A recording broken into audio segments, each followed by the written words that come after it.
That will keep some of them out. Any man sighting an Akashic is to raise the alarm immediately.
There it is.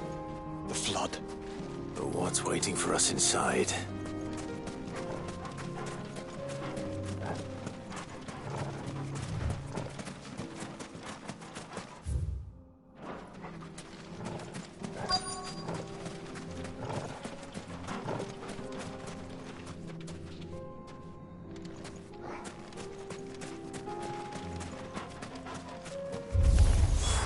We can't leave a single one alive.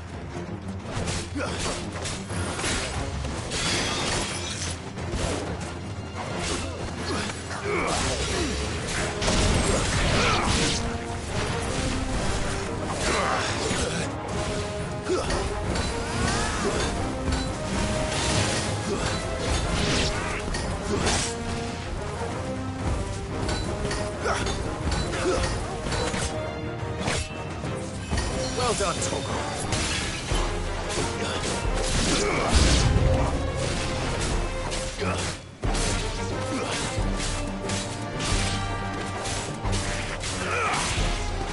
Finished.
The League is disbanded.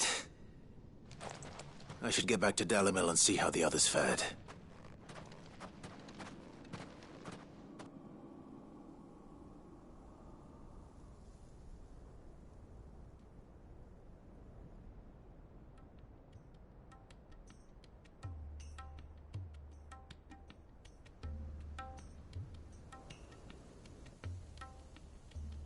All the Akashic we were able to find have been dealt with.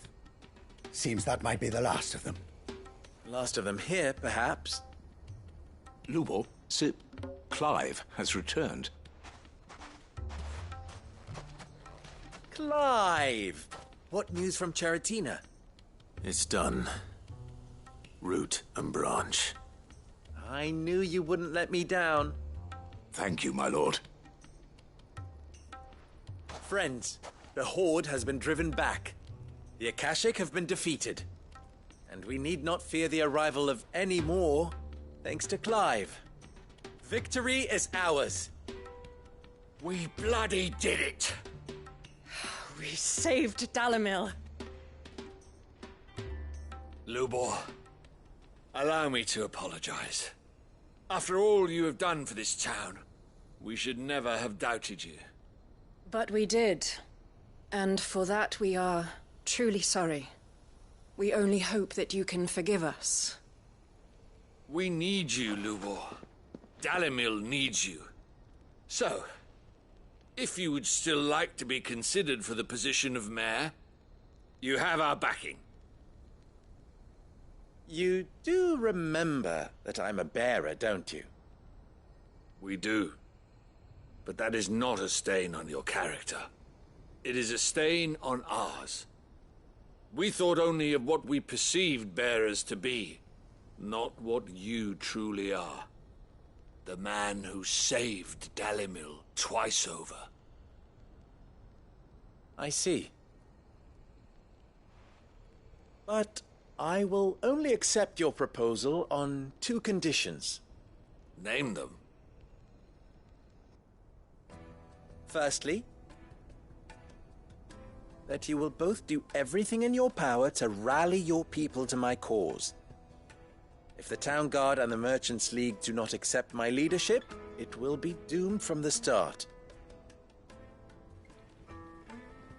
Unity is the key to defending Dalimil, and I do not doubt that we shall need to call on our combined strength again. When that time comes, I will expect us all to pull together, just as we did today. Of course. You have our word. And secondly, you will accept that if I am to lead you, the mistreatment of bearers must end here in Dalimil. Any bearer within our walls shall be afforded the same rights as any other citizen. They will not be judged by what they are, but who they are.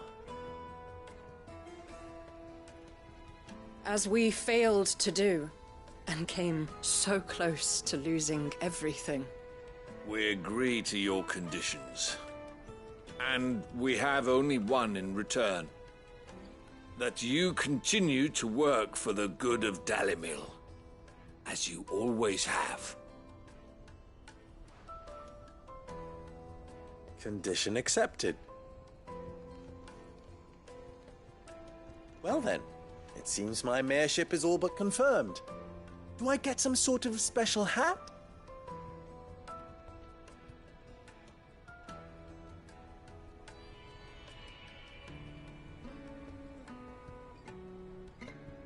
How fickle fate can be.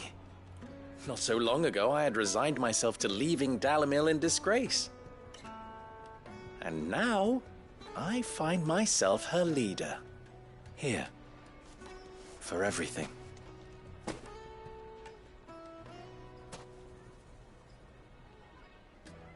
Lubo, about the children. Fear not, you are of course relieved of your responsibility. I would sooner face another horde of Akashic than see them brought up as outlaws. I'll make sure they're safe here. I don't doubt that you will. And not just the children, but everyone in Dalimil. I'll do my best. Can't have all your hard work going to waste.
play with the hammer, Daddy?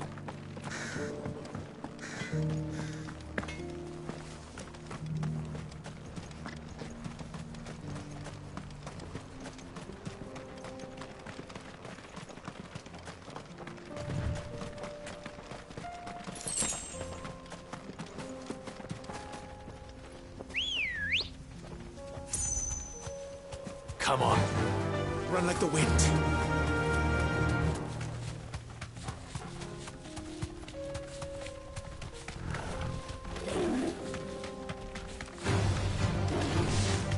Here we are again. Carava. If you were a tortoise, Togo, where would you hide?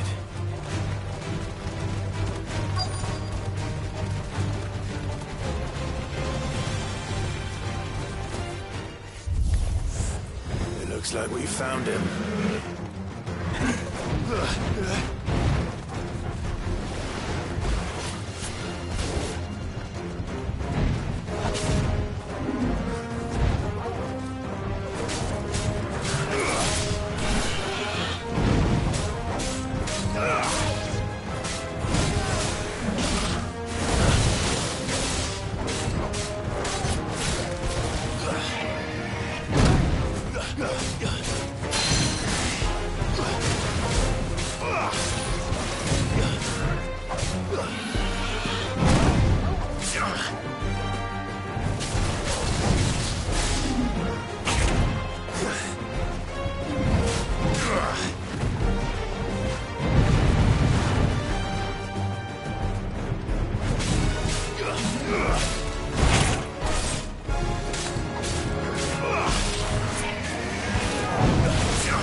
If Mid needs another, she can come and get it herself.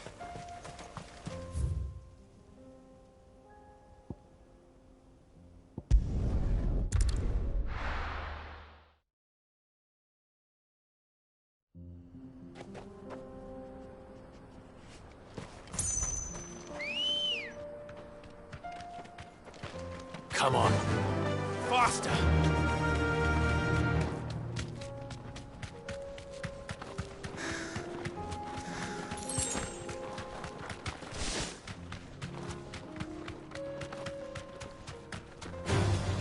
This might take a while. Thanks, Gal. It's over!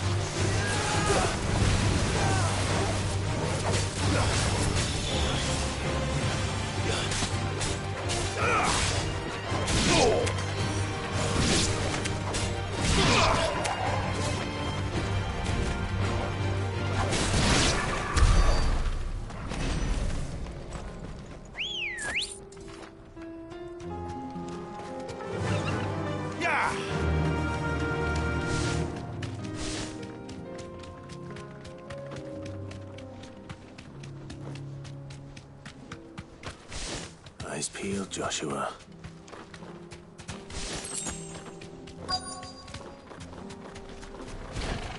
There it is. For House Rossfield.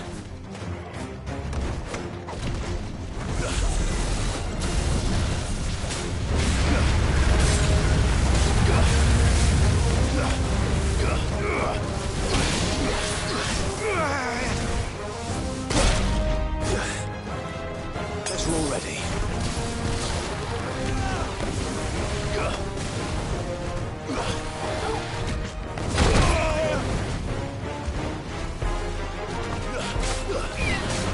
Be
Is this the Heartstone?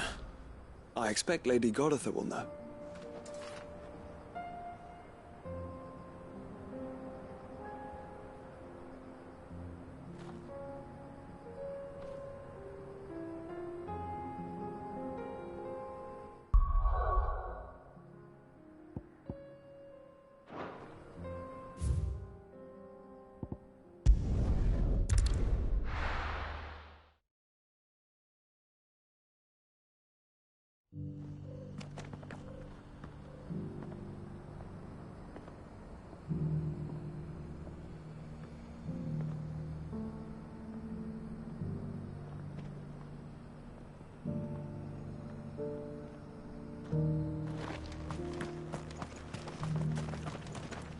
Are you buying or selling?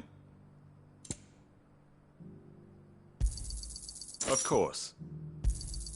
A fine choice. Anything else? Take care.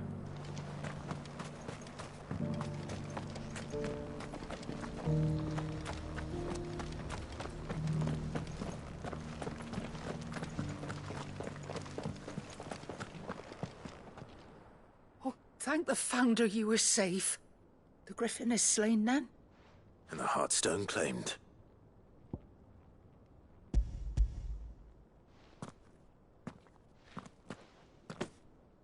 Yes.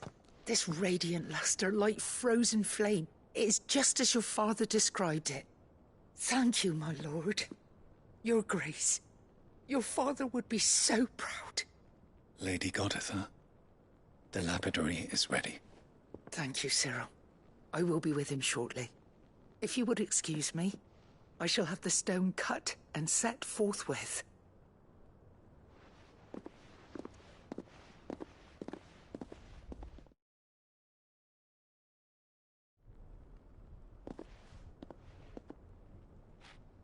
The armbands are complete. Pray, take them. They are yours, after all.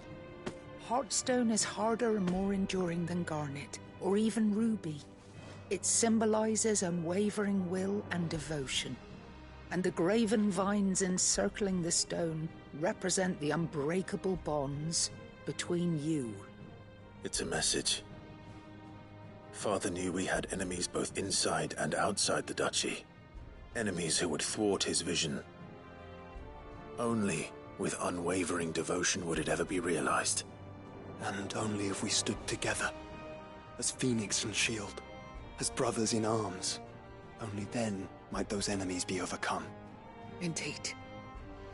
His Grace knew the enormity of the task he would entrust to you, his heirs. But this was more than just a message. It was a promise. That he would always be with you. Thank you, Lady Goditha, for remaining the steadfast custodian of our father's will. Forgive me, my lady, but there is something I don't quite understand. The Undying told me that after Father died, Mother claimed all of the ducal treasures for her own. Even if the armbands were incomplete, she would surely not have overlooked them. So, how were you able to keep them from her? Because I was the keeper of the vault. Though I was but a lowly servant, your father spoke to me of his intentions for the bands, of the deep love he had for both of you, and his hopes for your future. In the days before the disaster at Phoenix Gate, I discovered that the Duchess had ordered her jewelry be sent away from the castle. It was then that I knew she meant to betray us. I tried to warn your father, but it was too late. When word of the fire reached Rosalith, I knew my time was short. So I took up the armbands and I fled into the night. And thank the Founder you did. Yet my duty to your father was incomplete. Not knowing what else to do, I followed the Griffin, thinking I might claim the Heartstone on its passing. And so my pursuit continued, until Lord Cyril appeared before me. He informed me that His Grace's will had been recovered, and that his sons were alive and well. Lady Goditha, on behalf of my father and all the people of Rosaria, I thank you for your loyal service. As do I. Thank you, my lord. Your Grace, for coming back to us, for giving my service meaning.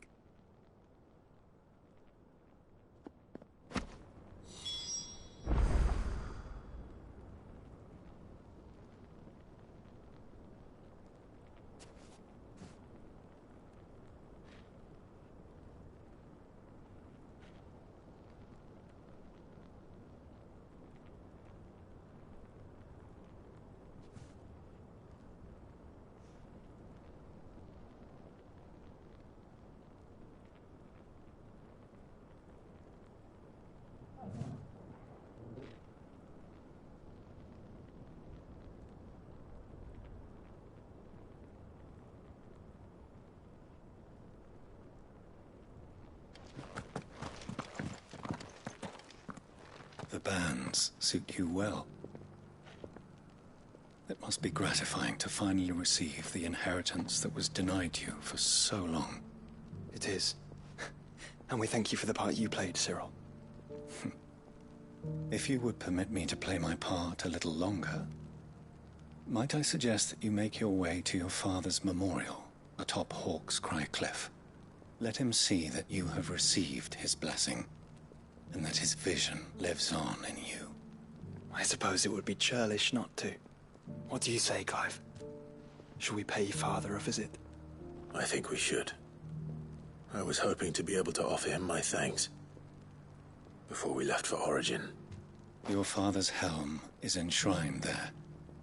It has been since the day we recovered it from Phoenix Gate. I prithee claim it, for it too is a part of your inheritance, and I do not doubt that your father would prefer it in your hands than perched upon some lonely rock. Thank you, Cyril.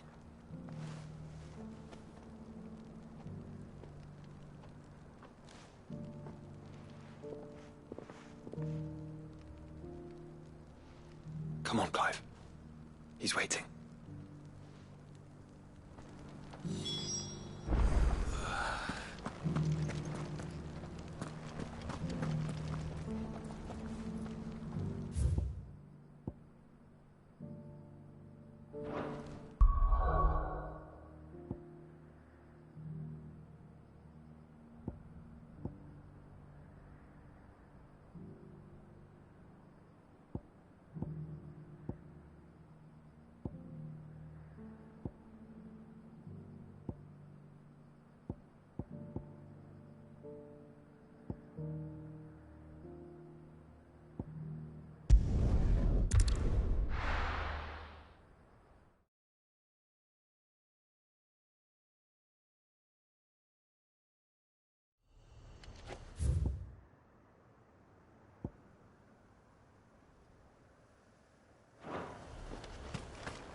Ambrosia won't help me here.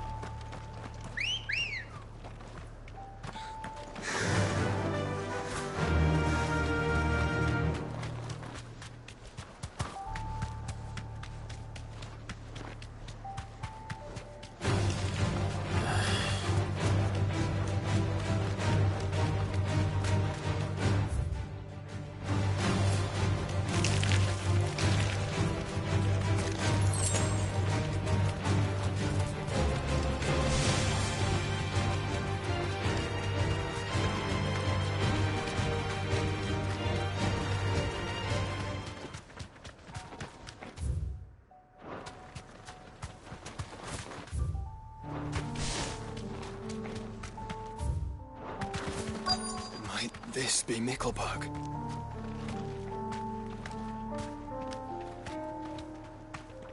Be safe.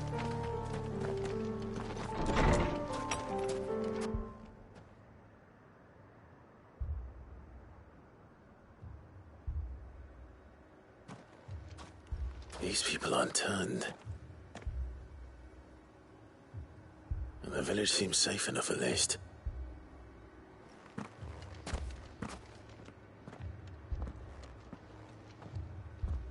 What is going on here? Ah. Did you, too, heed the call? Heed the call? No, I came here looking for someone. To be honest, I wasn't sure I'd find him here. Let alone all of you. Is that so? What are you doing here? Is this where you live? It is my home. The others, they heeded the call. You keep saying that. What do you mean? They came here to perform the rite, just as King Barnabas instructed. This village is their altar, where they shall cast their souls upon the gentle waters and give themselves to the Lord. Give themselves? Oh, Lord, cleanse us of our sins. Let us be reborn in your loving arms. Free us from the torment of this mortal realm. They want to be saved. Forgive me, but did another foreigner like me come here? He was probably wearing a cowl. You mean the traveler from Storm? Yes. He's staying at my house, toward the rear of the village. Thank you. If you don't mind, I'll go and greet him. They seek the same salvation Barnabas did. Bring us salvation. At least the third chair still lives. Let's go and find him.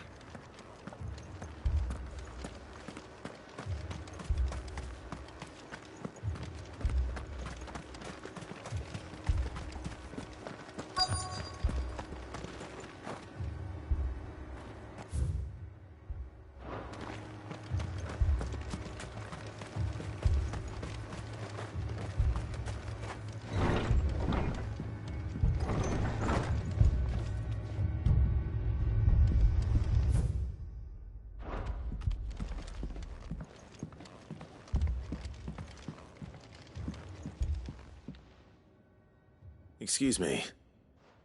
Are you with the Undying? I am. And so it would appear, are you? Lord Rosfield, if I am not mistaken. That's right. And you must be the third chair. I am. Cyril was worried for your safety. He sent me to find you. Then I must apologize. I did not mean to trouble the bearer of the burning quill. Much less you, my Lord Marquis. He said that you had failed to report. Is there a reason for that? I came here to study the followers of this new faith. But the more I learned of them, the more my own faith began to falter. You have seen them at their prayers, have you not? They devote themselves to the veneration of their Lord with a fervor I have never seen before, praying night and day that they might be rid of their wicked wills and reborn in their Saviour's light. Not that they might be granted respite from their worldly woes, but so that they might continue to serve him. Serve him with all of their beings. I, too, swore to devote my life to the service of my Lord and Master, but this... 'tis different. It is more. And so I would see it through to the end. See these people safe, that they might achieve their dream. That they might do their duty to their Lord. Even if it should keep me from doing my duty to mine. You do understand what their dream is, don't you? I do, my lord. They would cast aside their wills and become a Kashik. I know that it may be hard to believe, but to these people, that is the very essence of salvation. Forgive me, my lord, but I must remain here. If you are to return to Master Cyril, I would consider it a great... Did you hear that, my lord? Something is happening. I'll go and find out what. Stay here.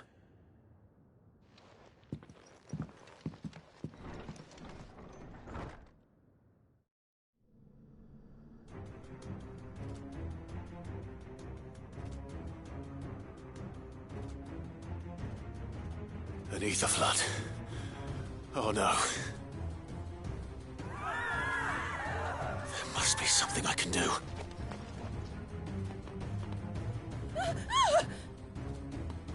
Echoes as well. Found her. Ready, brother? Ready.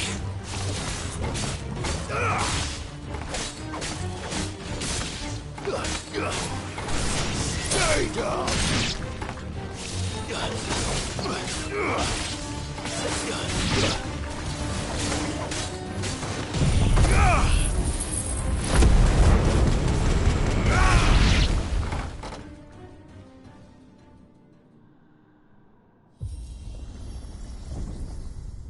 What now?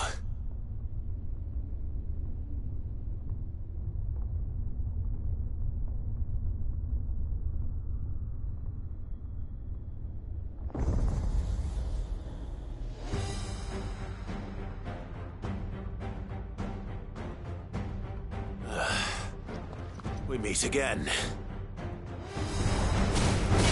I've killed your kind before.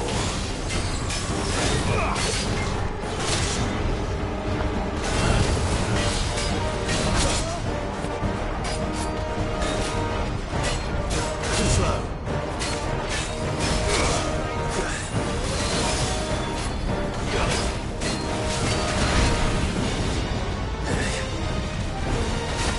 Nice try.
you're finished!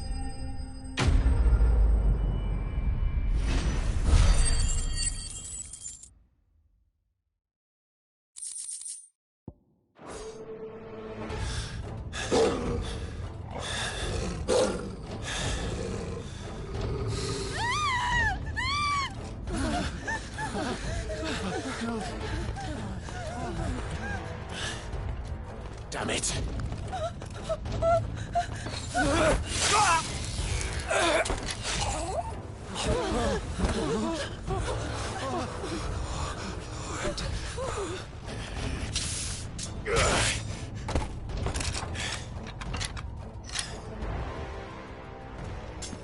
Don't you die. Come on, speak to me. I had to save them, that they might have a chance to find true salvation by devoting themselves to the service of their Lord. Just as I did when the Undying plucked me from the gutter and gave me a cause to believe in. A duty to serve was everything to me, and I would not deny them that fulfillment, even if they must become a Kashik in order to achieve it. Forgive me, my Lord Marquis. I did not mean to trouble you with this. My findings. Could you deliver them to Master Cyril for me? Of course. Your duty will be done.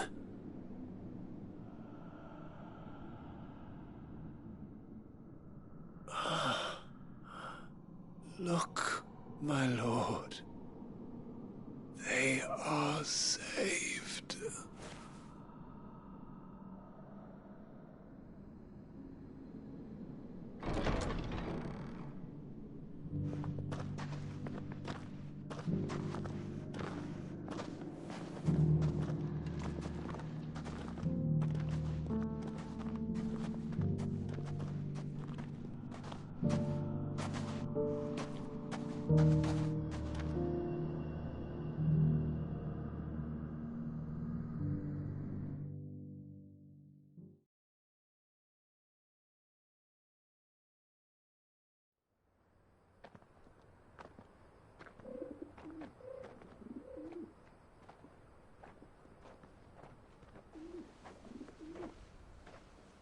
They are saved. Founder. I should get this report to Cyril.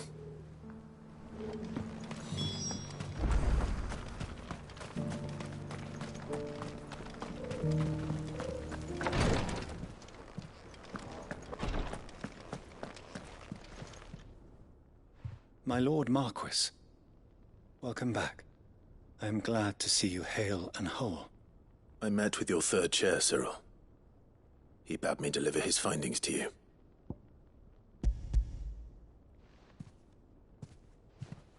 Thank you, my lord. He remained in Ash? He died protecting the villagers from an echo. I buried him in Mickelberg. I'm sorry that I couldn't save him. If you could not save him, no one could. The villagers, they were believers in this savior cult. They prayed to their god that they might be unburdened of their wills. Then an ether flood came, and their wish was granted. Your brother sacrificed himself that they might live, even knowing that that life was death by another name. Then he perished defending liberty. A hero's end.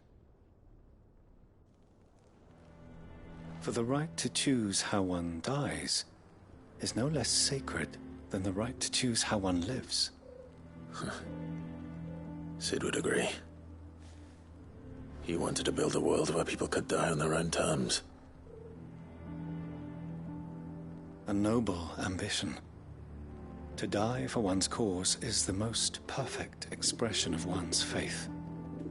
It matters not how misguided others might judge one's decision to be. Only that the decision is one's own. We live according to the teachings of our order. We believe in them, we protect them, and yes, we die for them. For better or worse, that is our creed.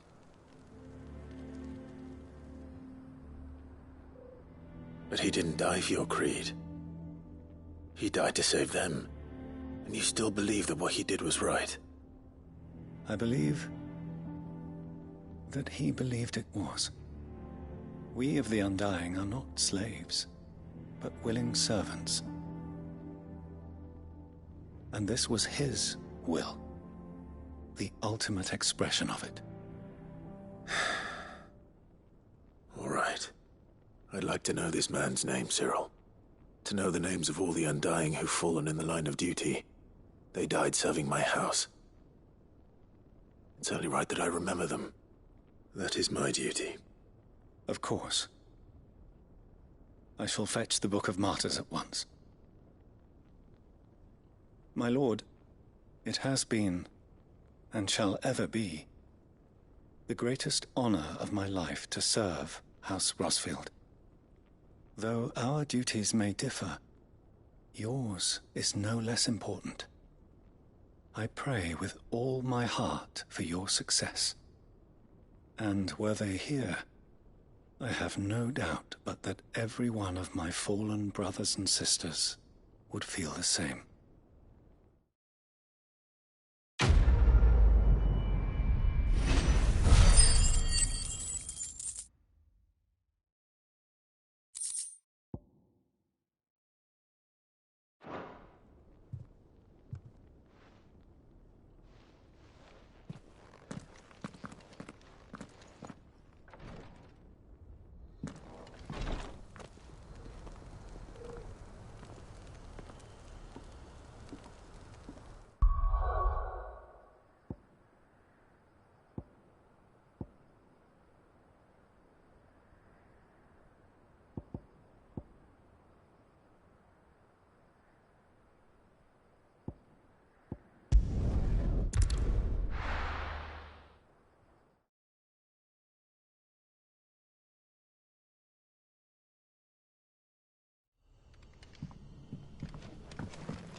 Quentin, I have a proposal for you.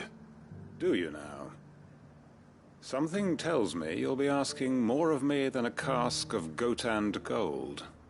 Go on then. Propose.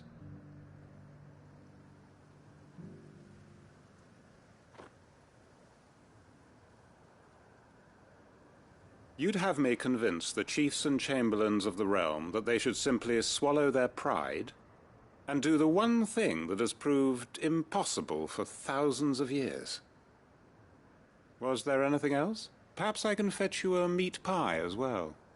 I know it's a lot to ask, but I can think of none better suited to the role. And you'd have me give up what little I have left to do it. I told you, Clive. The people of Lostwing are my family, and I cannot abandon them. You'll have to find someone else. I'm sorry to hear that. So am I. And why might that be? What he's asking. How's it any different to what you've done so far? They want you to speak for those who can't speak for themselves. That's what you do best. If it's the vineyard you're worried about, we'll see that the grapes are picked and the tons filled. You know we will. It's not that. Then what is it? You said yourself we're family. Don't you trust us? You know that's not what I'm... Then what are you saying? That only we are worth saving? Why turn your back on everyone else? You convinced us we could build new lives for ourselves, and if you can do that, who's to say you couldn't convince the entire realm? A stirring argument. I fear that any rejoinder I make might fall somewhat flat by comparison. So you'll join us? Where do you need me? Field Marshal Havel will want to speak with you in person. He's currently in Port Isolde. I can arrange for a party of Cursebreakers to accompany you there.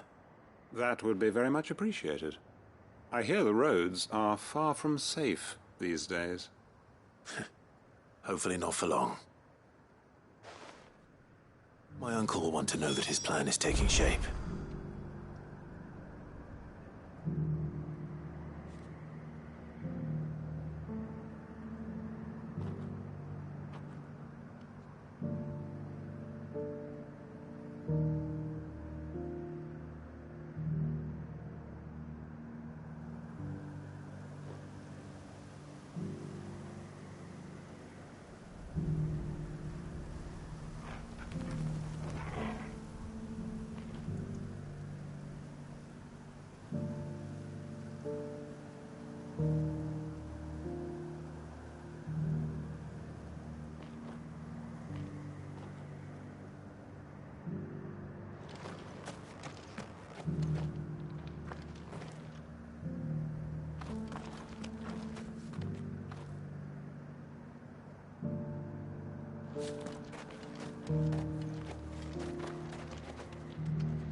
It's well. After what happened here, it's a miracle there was any left at all.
Hey, wow, how you are live, Aren?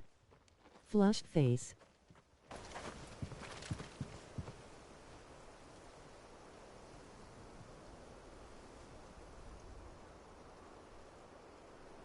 No work today?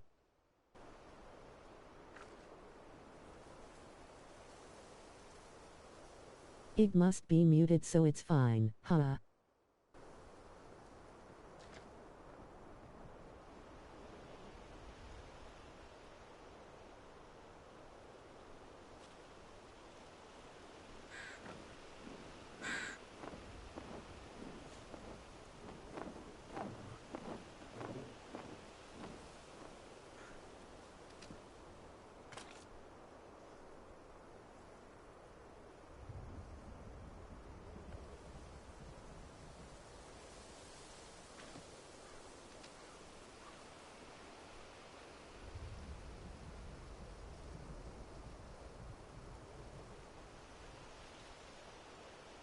I was just not feeling that well emotionally. Saluting face.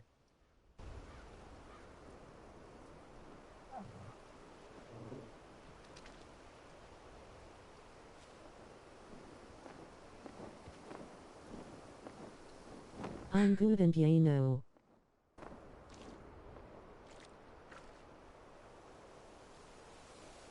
Work. So going to bed as well as for tomorrow class, so yeah. Oh cool.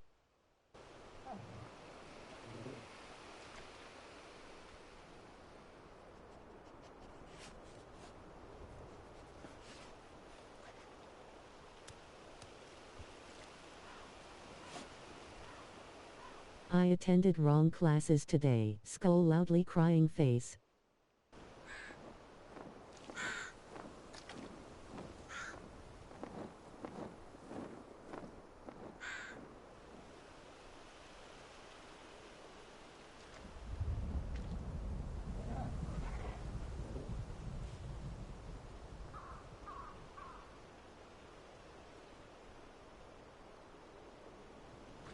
Okay, I am going to sleep. So good night and have a nice stream, sweet.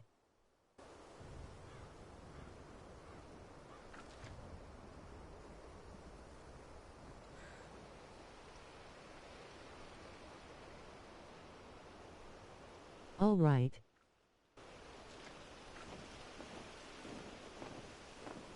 My day was totally fed up, smiling face with tear. Saya, take care.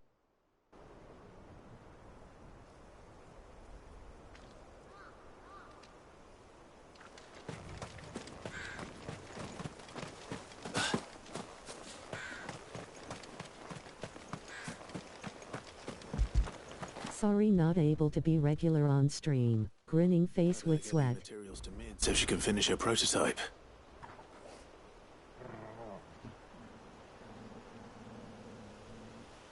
It's okay.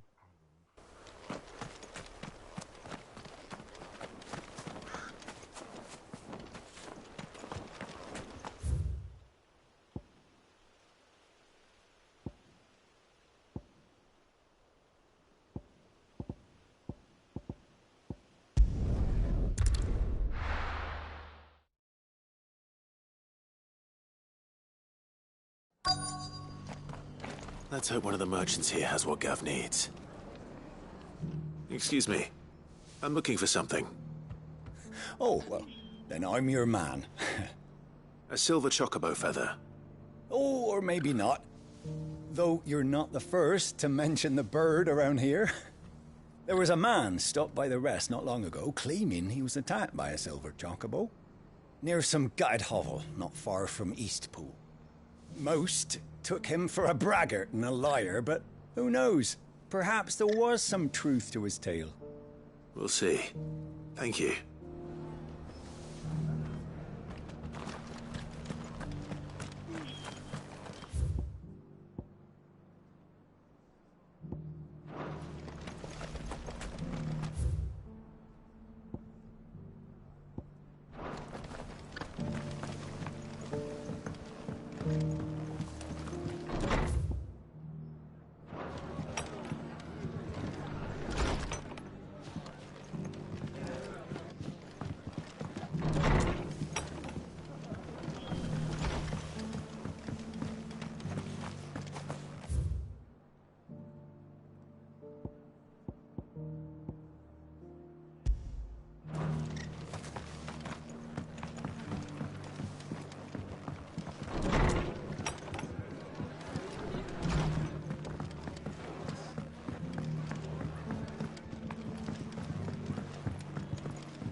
doesn't still hurt, does it?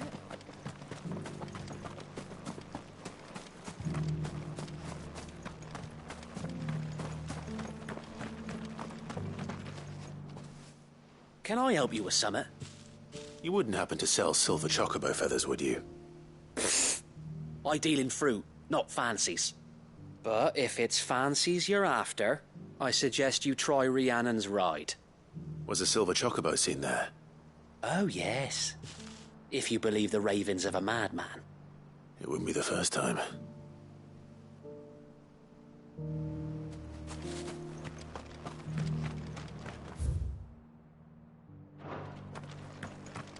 I'll build a barricade so sturdy, even abandoned.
The feller who claimed he was attacked didn't linger here long. Said he was gonna go back and capture it. Prove us all wrong. And that was the last we ever heard of him.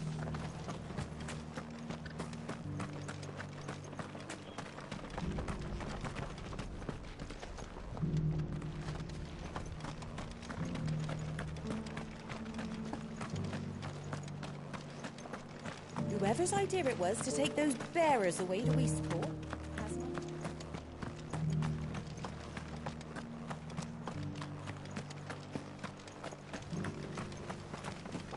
Every few years, someone comes along claiming they've sighted a silver bow, but the truth of the matter is, there ain't no such thing. You'll find nothing but bloodflies and bandits on Rhiannon's ride. Mark my words.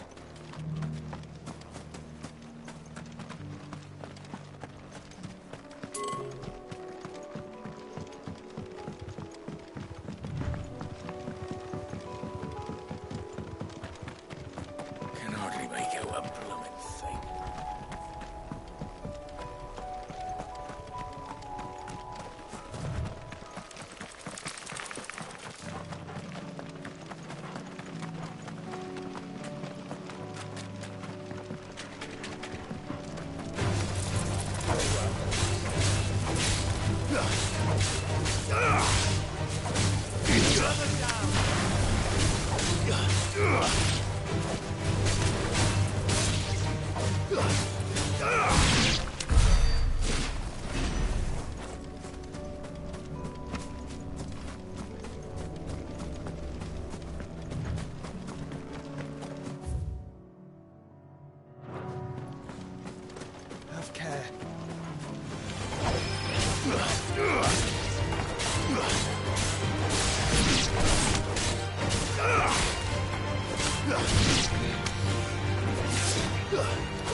We've got a few rooms going spare now. You want a bed for the night?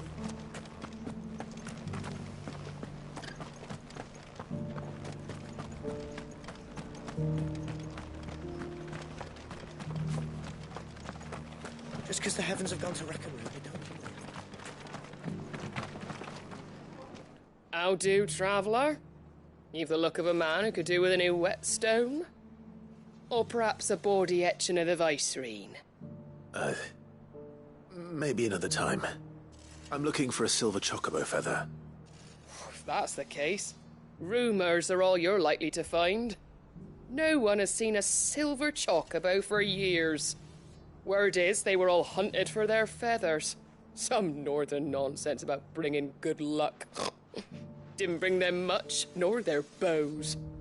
If any are still out there, I reckon they'll be doing their damnedest not to be discovered. You're probably right.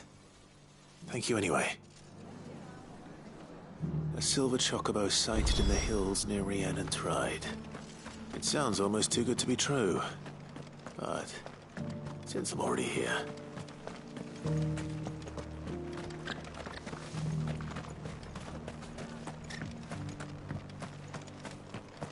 I'll build a barricade so sturdy, even a bandit.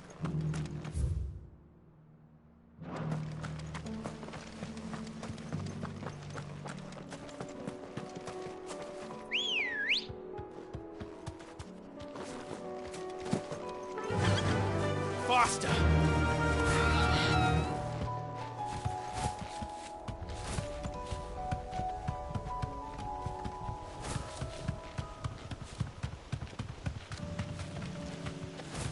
Can hardly make out a blooming thing. Over it. Caution, brother. Someone's brave.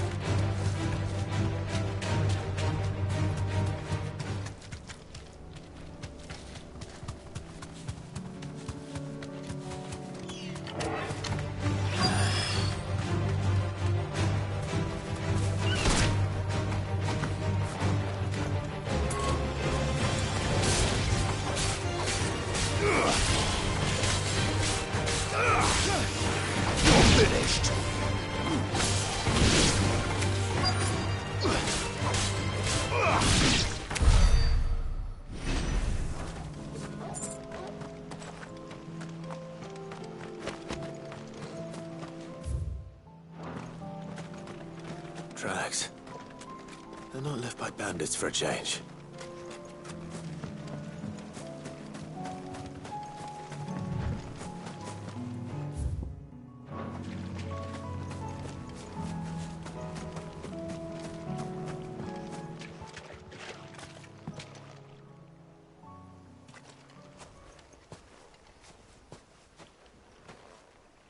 More tracks. And these look fresh. The chocobo was here. And recently. Perhaps it still is.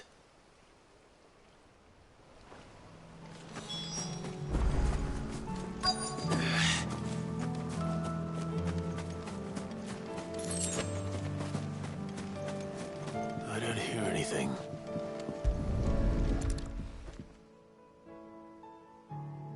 Well, I'll be damned.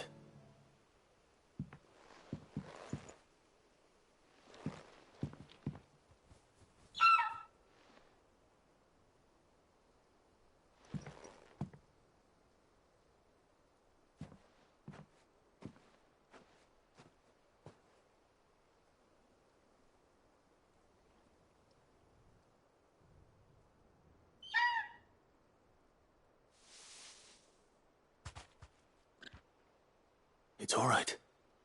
I'm not going to hurt you. Just borrowing a feather for my friend.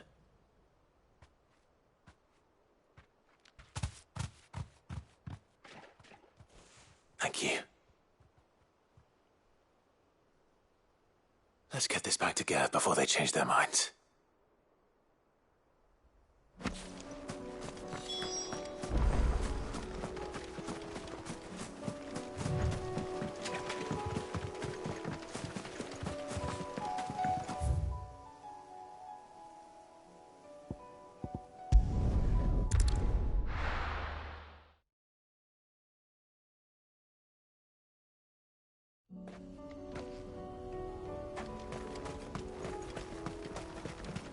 Unwavering will and an unbreakable bond. Do you really think we're strong enough? To save the world? Of course. To have overcome Father's political enemies? That I'm less certain. Especially knowing what we know now. Mother was truly capable of. But perhaps these bands would have helped. Though he used with us, would have made all the difference.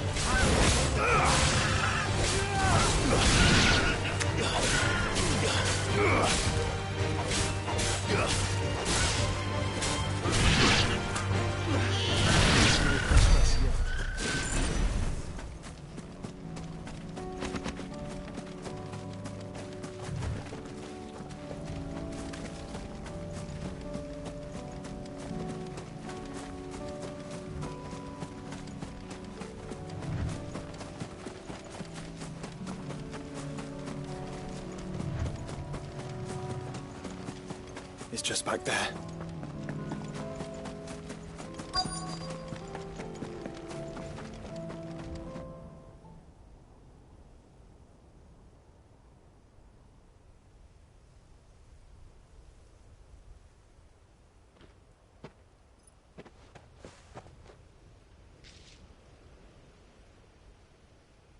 Father always fought for what he believed was right. It wasn't until that night at Phoenix Gate that I realized I had never fought for anything. I always had someone else to do the fighting for me.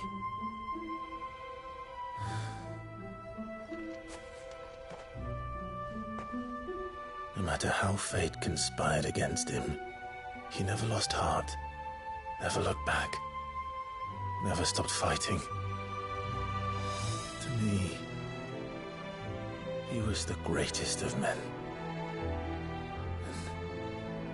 And I've been trying to live up to his ideals ever since.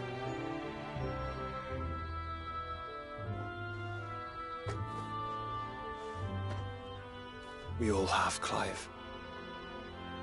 We all have. And we'll keep trying. Because that's what he would have wanted. What he would have done himself. Even if it meant standing against the very gods in the heavens. I shall be borrowing this, Father, if I may. That you might watch over us as we follow in your footsteps.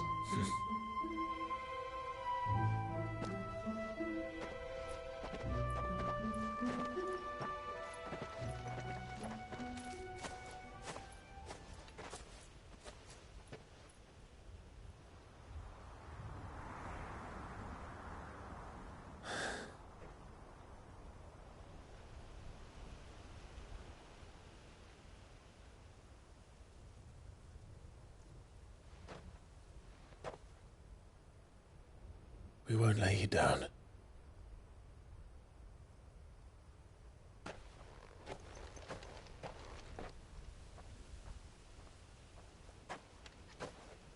Onward then. Onward. To the end.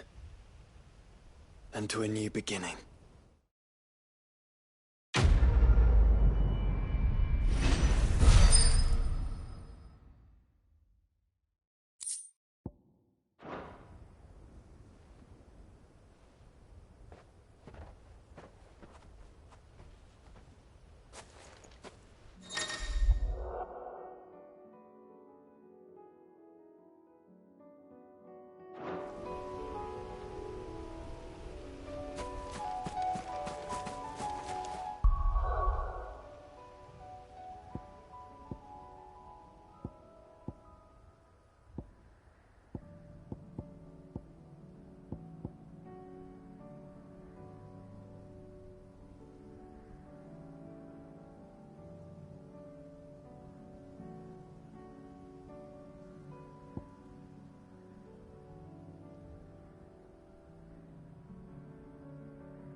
Royalist guard dogs. Quite a specimen it is, too.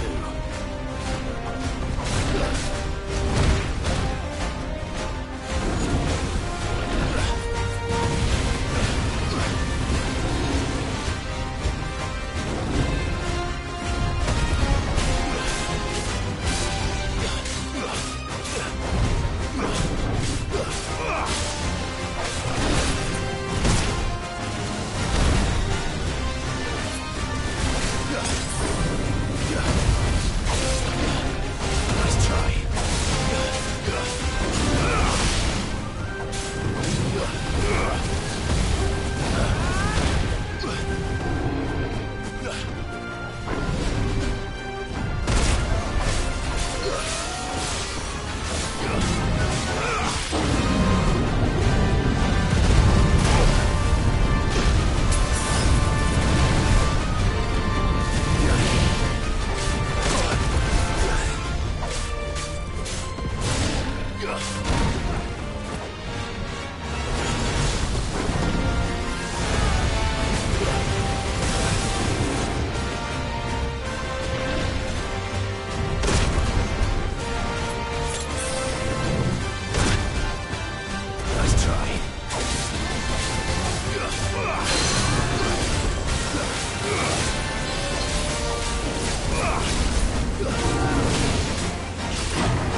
No match for you, eh, Torgal?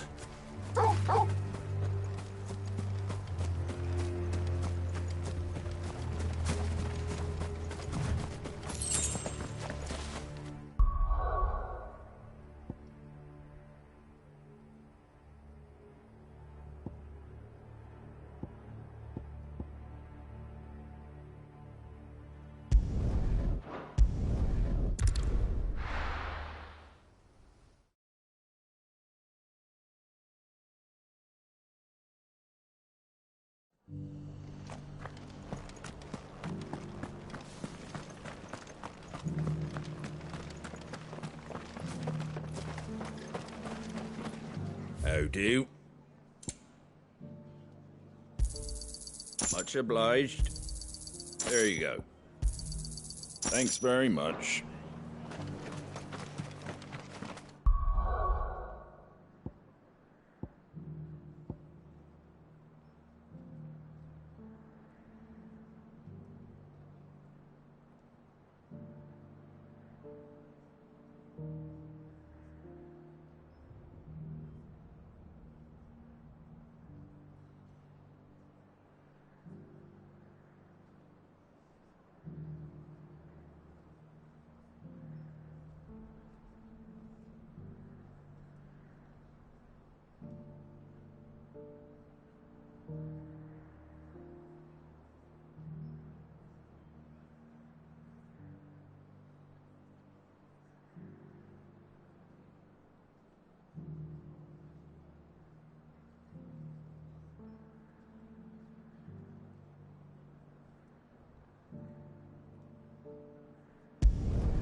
That'll do, girl.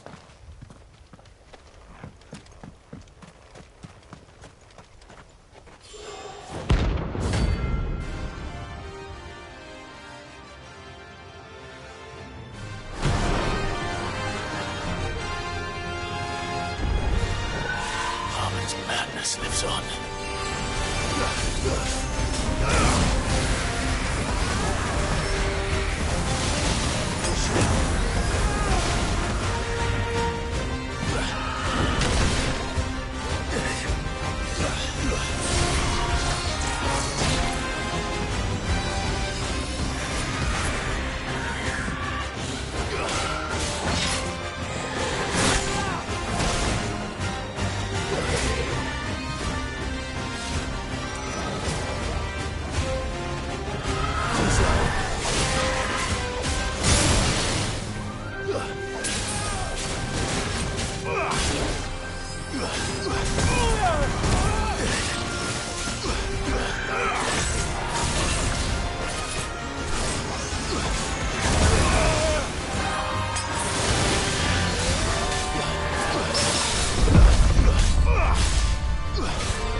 Rest in peace.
Uncle, I bring good news.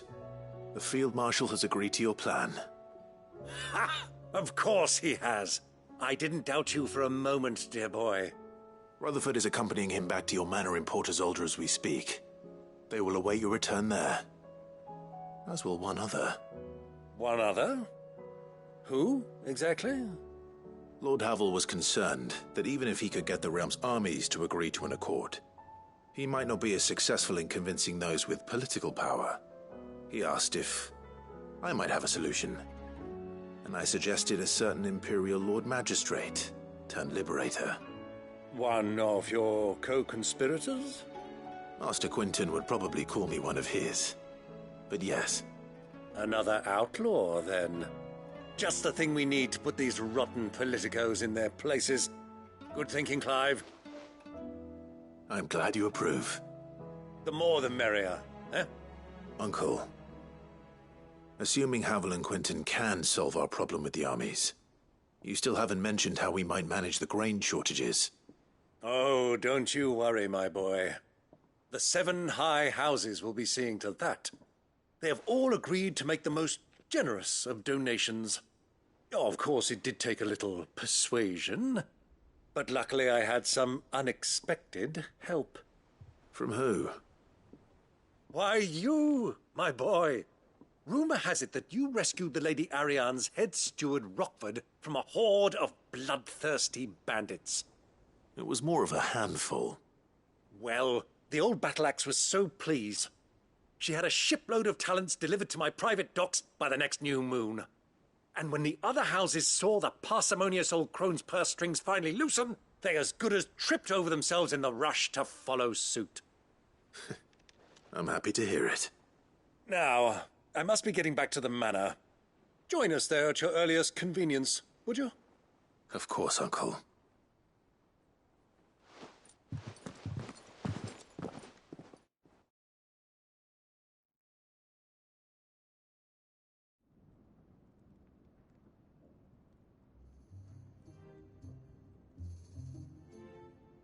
And how, pray tell, will we get that grain to the capital if the roads are still overrun with Akashic? You find another bloody road. I only have so many men, and I'm not about to send them headlong into an ether flood. That is, unless you'd have them turn as well. Well, I'd certainly eat less. Says the man with a belly bigger than a band of curls. My soldiers actually need their rations. Without any food to keep them going, they'll be dead even before you've sent them on your fool's errand. If I may, gentlemen, perhaps I might suggest an alternative approach. Though supply routes are indeed disrupted, there is no shortage of ships. Indeed, they bob away in every bay from here to Randalar, awaiting a safe haven. Allow them to make port and fill their bellies full of grain. And once those who crowd the cities are fed, ferry the displaced back to the countryside to work the fallow fields. But I'm sure that you wish to continue your discussion. Forgive the interruption. Two such firm friends as yourselves need no help from the likes of me. Rutherford spoke fondly of the great bond between you. Us? Friends? I can't stand the man! Clive, I'm beginning to question the quality of the company you keep. And what kind of company were you expecting him to keep? The man's a criminal! Criminal? How dare you? You are not fit to breathe the same air as this fine, upstanding young gentleman. Upstanding?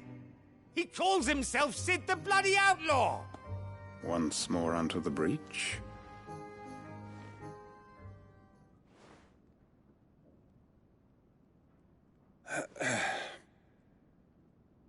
Shall we begin again? What we seek here is not to create a new nation, nor to claim the thrones of those that already exist. We wish simply to bring stability to the realm that mankind might weather the current storm. And to do that, we must convince those in power, the generals, the statesmen, the nobles, that our cause is just. There will be disagreements, yes, and I imagine some resistance, much resistance. But we cannot let that deter us.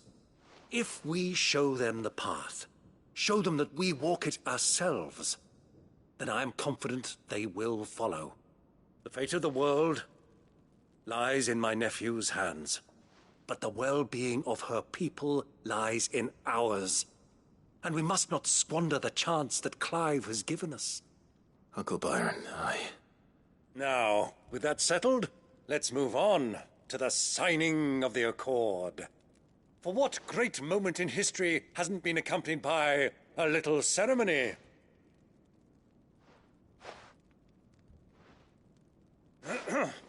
Citizens of Valisthea, I present to you the Triunity. Rutherford, Mike Will.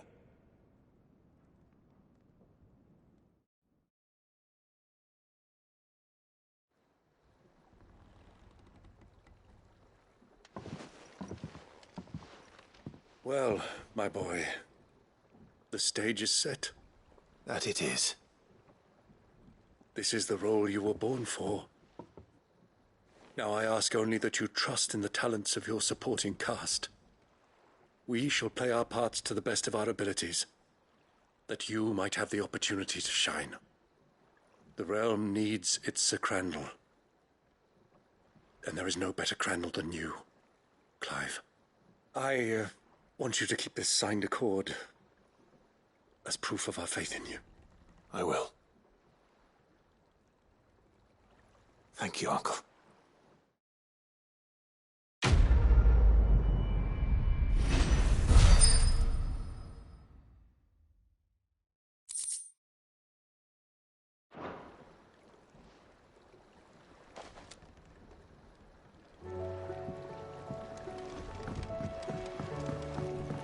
What do you think that thing is? How the hell is it?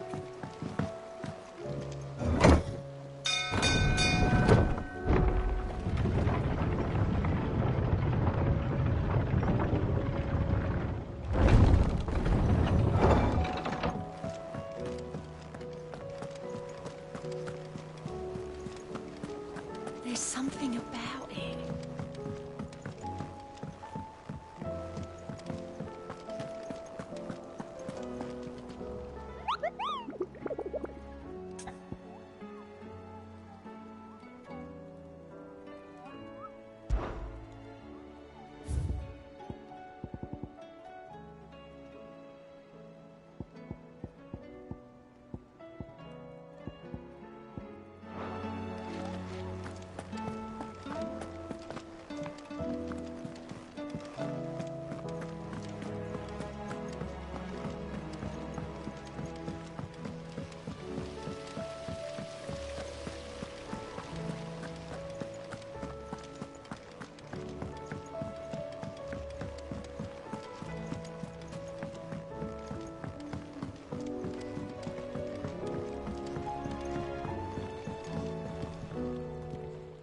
Sid. Tell me this is all you need.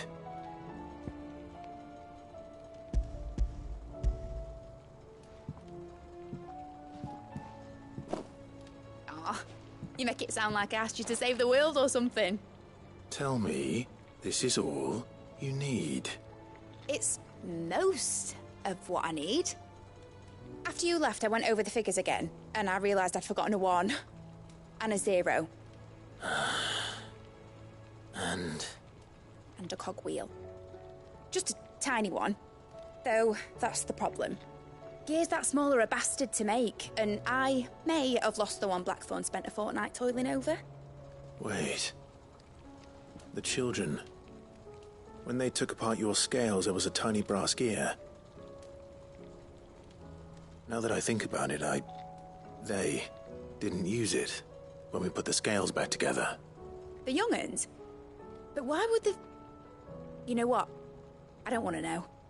I'll keep working on the model. You go and find that cog.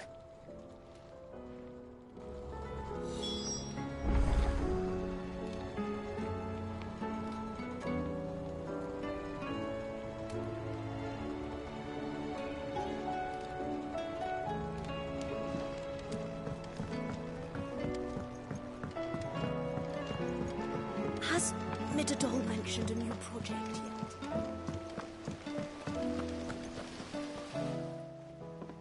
Sid! Is Mid still hiding from us?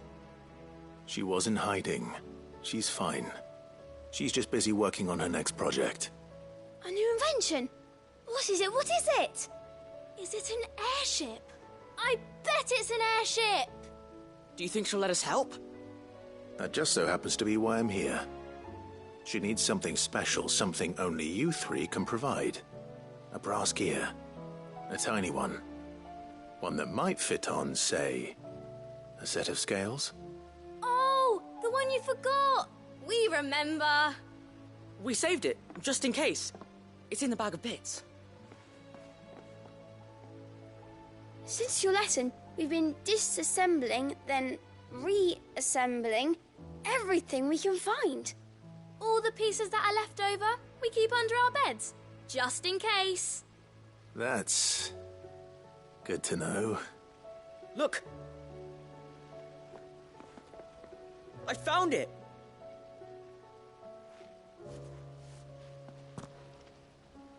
Is that all? Just the gear? We have more parts if Mid needs them.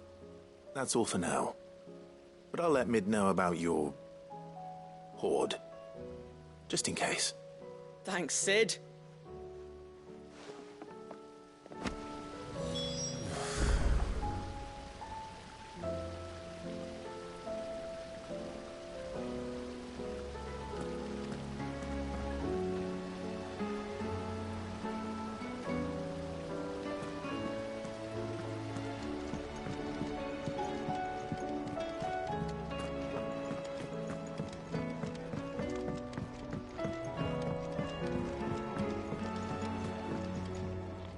Well, did they have it?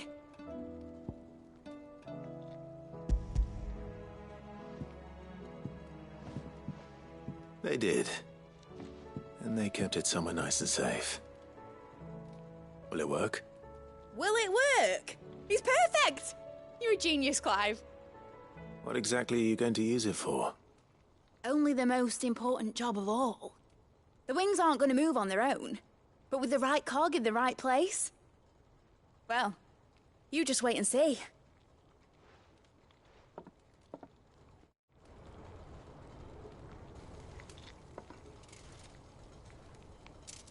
That should do it.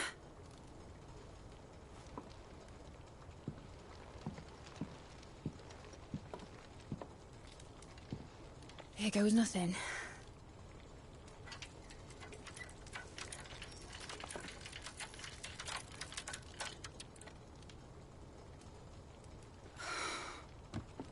Titan's tits. It wasn't supposed to fly, was it? Of course it was supposed to fly. Wouldn't be much of an airship if it didn't. Honestly, these bloody engines are driving me mad. was so sure this would be the day she soared. The mithril engine was made to make dreams come true. But maybe this is one dream the world's better off without. Show folk how to take flying. It won't be long till they're raining death down on each other. People will lose their homes. Children, their mums and their dads. Like I lost mine. I'm sorry. So am I, Clive. So am I. Sorry that I have to choose. Do I follow my head, or do I follow my heart?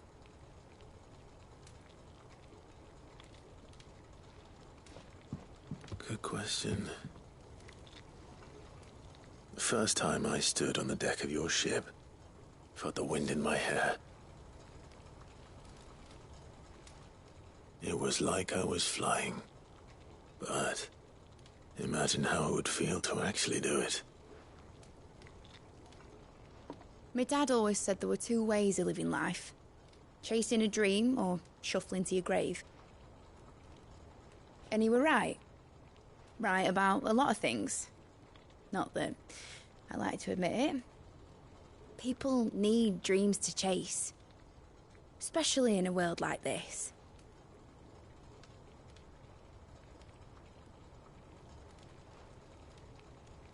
Right. When this is over, I'm gonna take all my mithril engines to Zemeckis and sling them over the edge. I won't have my dream end up turning into someone else's nightmare. But all that hard work... All that hard work will not be used for war, Jamie. But it ain't like it'll be gone. Tell me, Clive, have you ever been on a treasure hunt? Not since Joshua and I were boys. Why do you ask?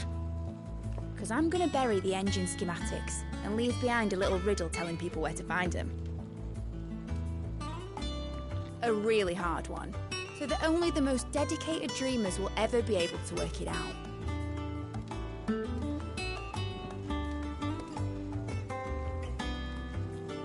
Ooh, I can picture it now. Some daft general squinting at the words with a gormless expression on his mug. Like that one, yeah. Right.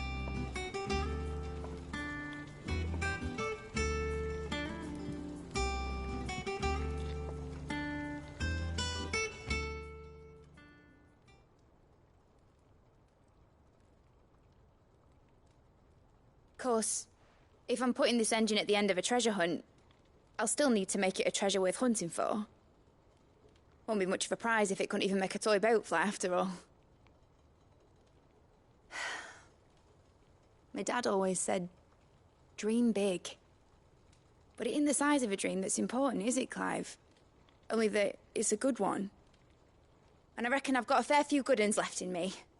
I'm sure you do.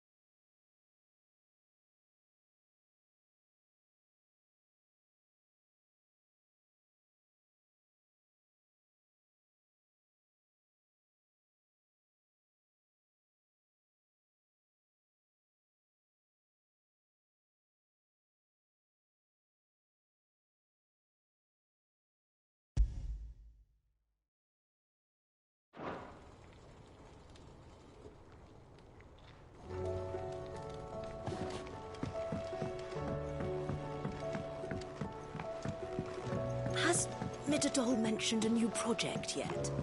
Not exactly. She seems preoccupied, but then again, when isn't she?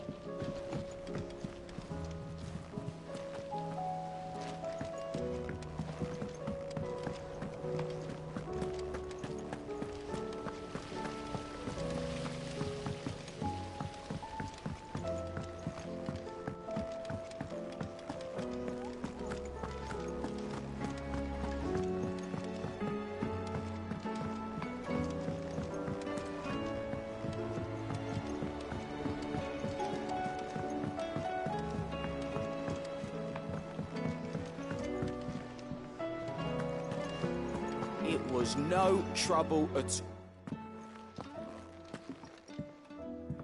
Clive, you're back. How'd you get on? Any luck? Any luck, you say?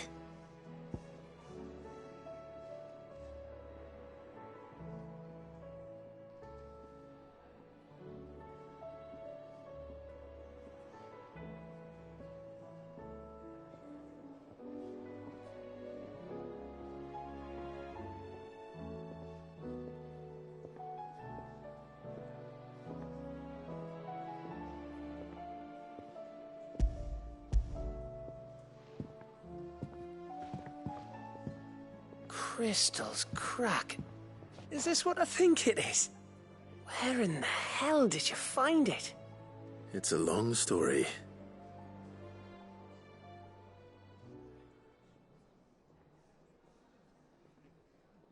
Right there on the road to Eastpool. Who'd have thought it? Everything up there's been abandoned for years. The empty cabin made for the perfect shelter. Though I fear my presence may have forced the poor creatures to look elsewhere. Don't blame yourself, Clive. The Blight's right on Eastpool's doorstep. They'd have had to move on before long, even if you hadn't have turned up. They'll find a new home. Trust me. After all, that's what us endangered animals do. Anyway, what matters is, you managed to nick us one of their quills before they could run off. And now all that's left is to fix it to the carving. I didn't know you could carve. Reckon there's a lot you don't know about me. Like the fact I'm as good with a whittling knife as I am with a sword. And that bone Ember gave me's a dream to work with. What did you say it was from again? An Avis? But it weren't your Avis, Sid. I slew one of my own at last. So all those long nights in the pit finally bore fruit. I'm proud of you, Ember. Don't speak too soon. I ain't done my trial yet. There we go.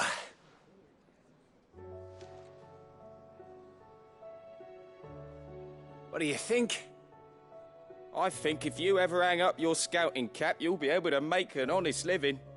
Now will I? I should go and see if Ed is awake. Give it my best. You can give it to yourself. Come on.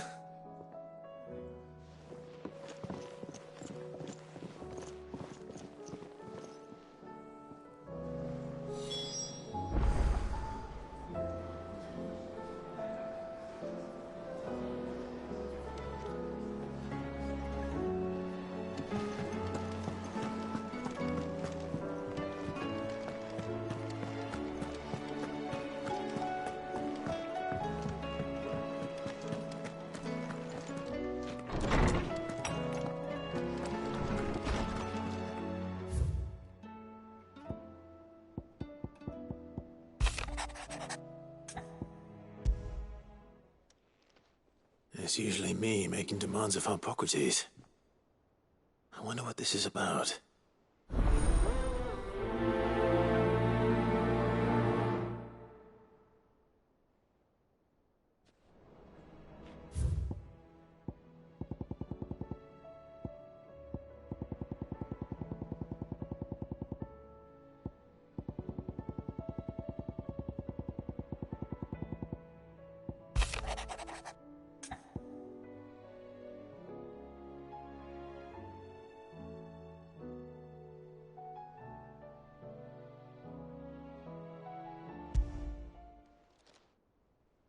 If Joshua's worried about Jill, I should go and speak with him.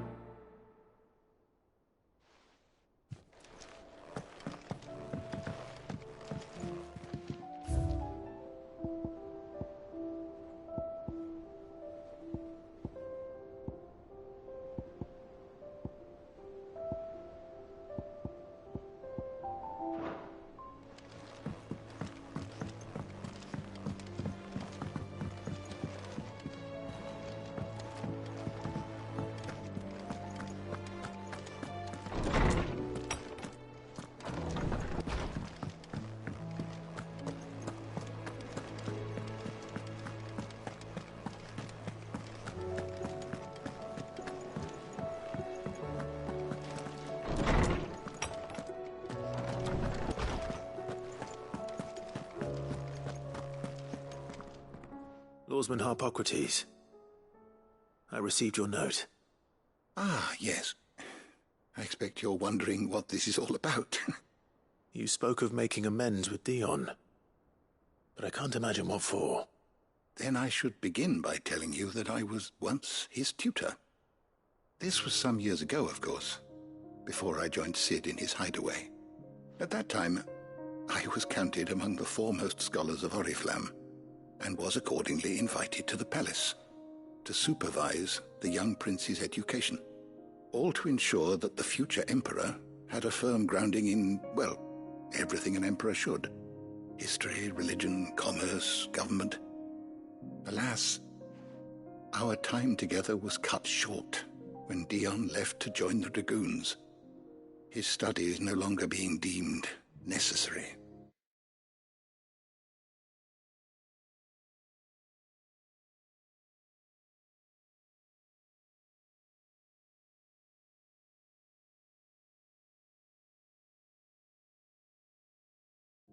I had not expected to meet with him again, least of all here.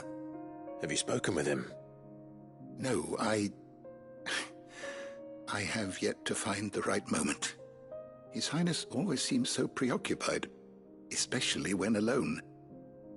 I would not wish to disturb his ruminations with idle words of greeting, not when I know he dwells upon the evil Ultima had him commit in the Dominion. The guilt weighs heavily on him, I know. But as you say, that was Ultima's doing. Surely you can't blame yourself. When I first met him, it was not guilt, but his people's expectations that weighed heavily upon him, and I did nothing to ease that burden. He bore it alone, until the day he could not bear it any longer. It is one of my greatest regrets that I only ever offered him my wisdom, when what he truly needed was friendship. The blame for Dion's transgressions lies not only on his shoulders, but on mine. I see. I'm ready to help you in any way that I can. Then I beg that you bring me a wild wyvern tail. Apothecaries across the ages agree that even to glimpse such a flower is to be granted inner solace. Fabulists and fraudsters all, of course. But there is oft a seed of truth to be found where even the most outlandish opinions align. Well, it can't hurt to try. Where can I find this flower? And how will I know it? You have seen cultivated wyvern tails before, I trust. The lily-white blossoms from whose roots the poisonous ink for the brand is distilled. Well, those which grow in the wild differ only in their purple hue. The harsher the environment in which they are raised, the deeper the colour.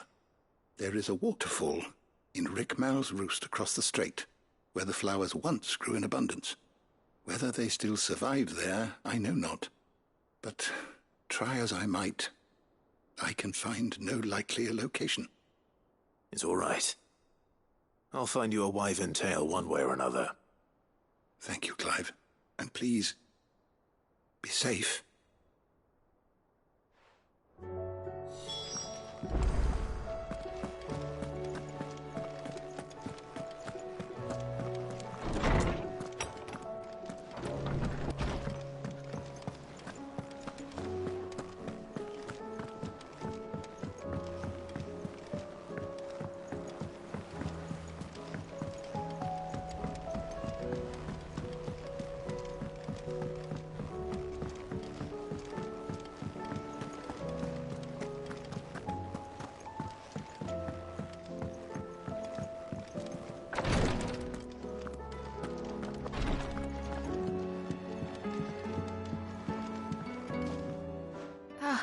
Me lords. How are you feeling? Well, thank you. Is something wrong? Wrong? No, nothing like that. What it is... Go on, please.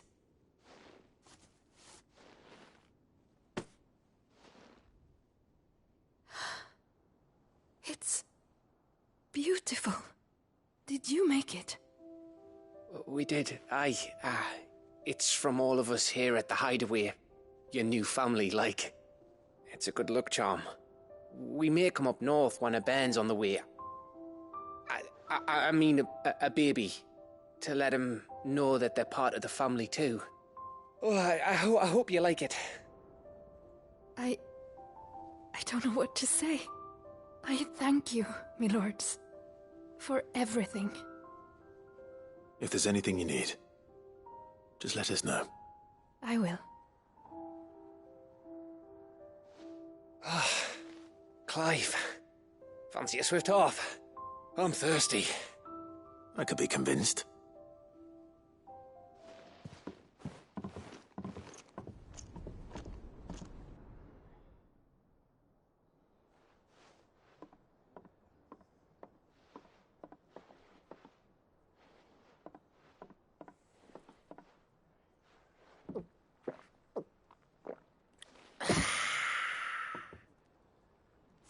Don't you think you've had enough?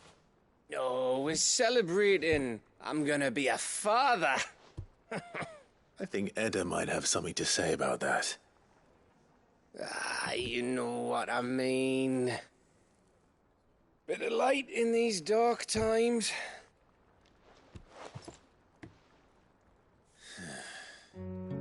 Wasn't long after me 10th name day, my mum told us she was with child again. I was over the fucking moon. I was looking forward to having a little one to lord it over, what with me being the runt of the litter. Thought I'd finally have a chance to prove to the world that I could be a big brother. Imperials came the day she went into labour. Had myself a baby sister, and then I didn't. My whole family gone in a blink, while I hid in the cellar like the spineless little arsehole I was. Great brother I turned out to be.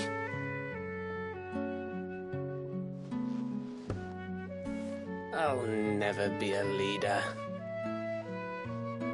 And I'll never be a hero. I'm just a daft little dog who comes running when his master calls.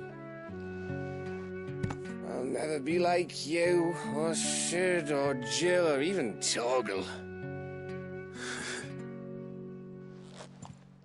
Have you finished? Maybe.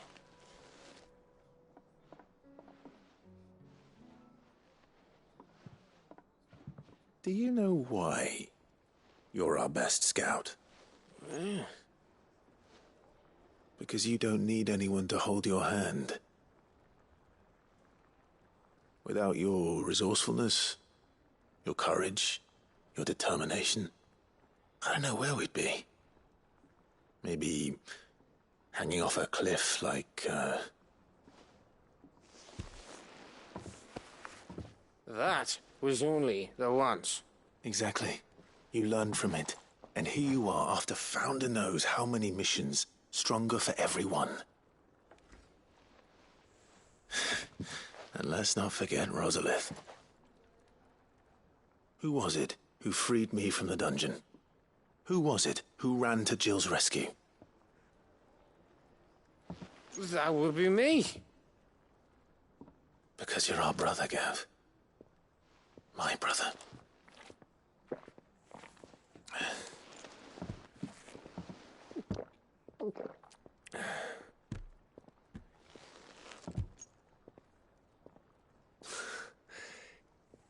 Your brother.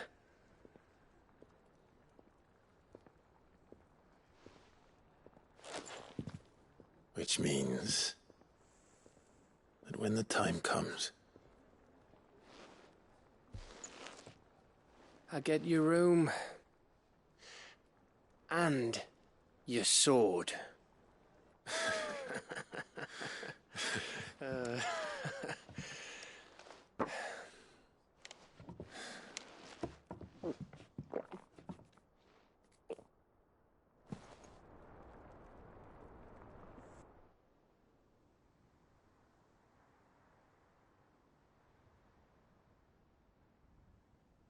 I may have had one too many.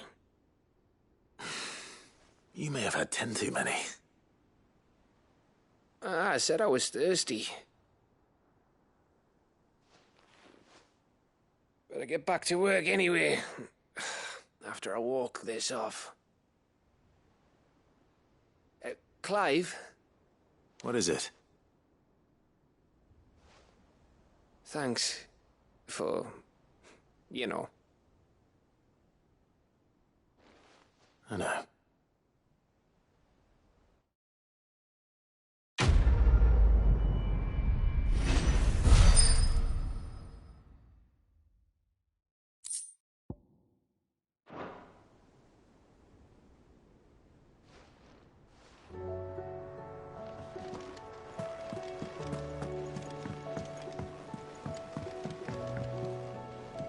Joshua, I read your message. And you're right. Jill is different. I don't think I'd realized how different, but since we returned from Drake's spine, I've felt it more and more. I suppose it's not hard to imagine why. She doesn't think she belongs anymore. And that's why we need to remind her she is still one of us. To let her know that we still need her, now more than ever. That you still need her. But how to do that? When last we were truly close, we were but children. Of course. Do you remember the time we accompanied Father on his annual tour of the Duchy? And Jill and I broke from the procession to ride up Man's Hill. To see the snow daisies, I remember. It was the first time Father had allowed us to join him. And when he realized you were missing, he had the entire retinue down to the pot boys combing the countryside. In the rain. A thunderstorm forced us to take refuge in a grove of oaks before we'd even made it halfway there. It was the Lord Commander who finally found us, and needless to say, he was none too pleased. Then it seems you and Jill have unfinished business. What do you say? Man's Hill. It's not that far. Oh, true. Though I suspect it is also much changed.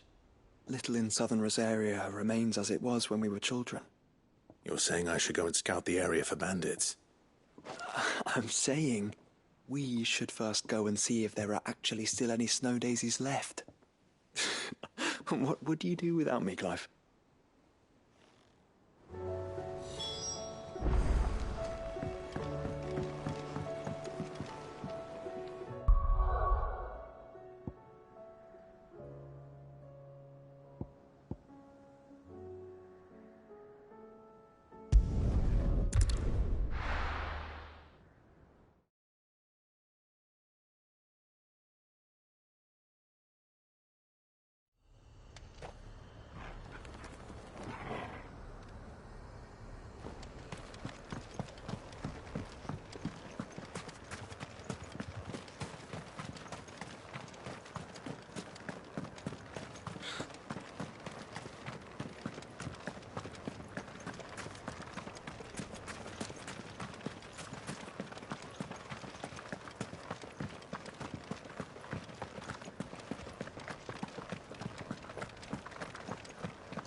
Seems this place has been flooded twice over.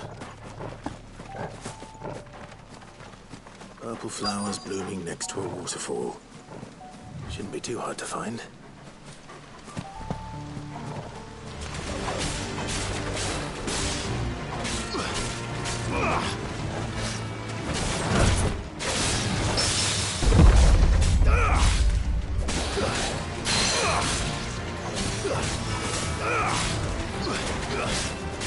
Nice try.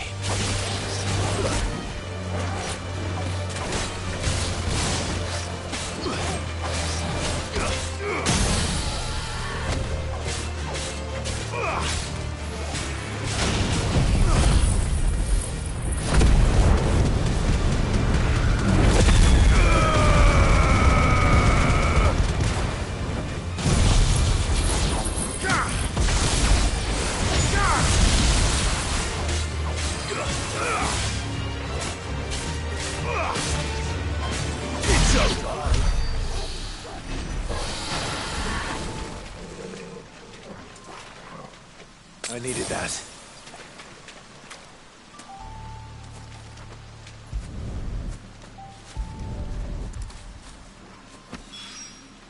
Here they are. Might as well pick enough for a bunch, I suppose.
Trouble with your gear, or something falling, do you?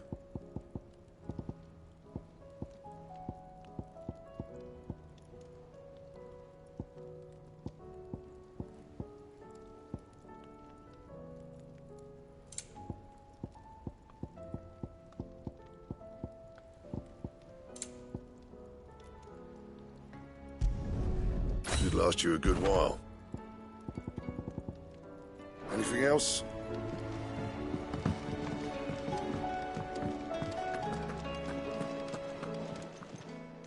Clive. If you're gonna buy something, be quick about it.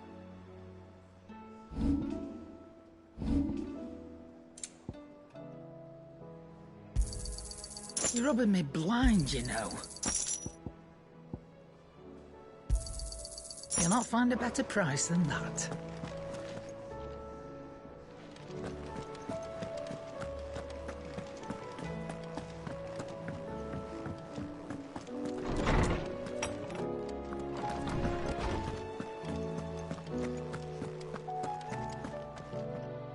Oarsman, I found the flowers you were looking for. You did? I think I did.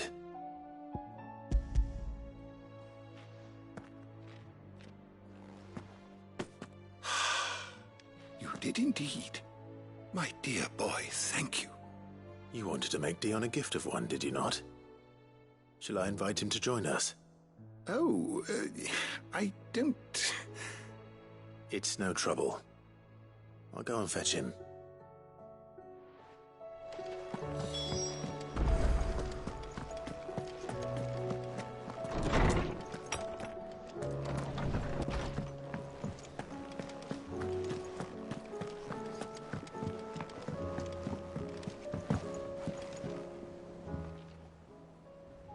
Your Highness, would you do me the honor of accompanying me?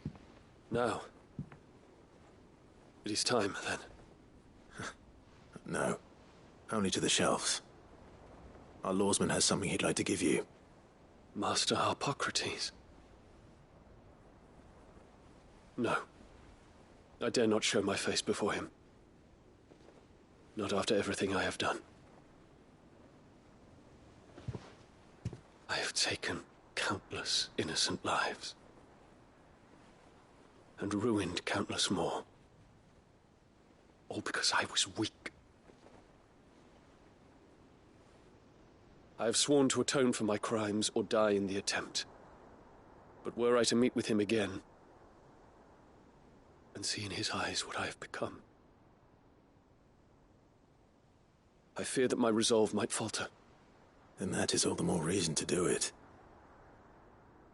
Test your resolve. Prove to yourself, and to him, how strong it truly is.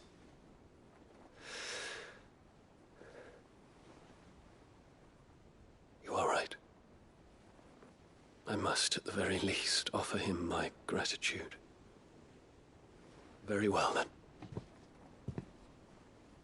Take me to him. Follow me.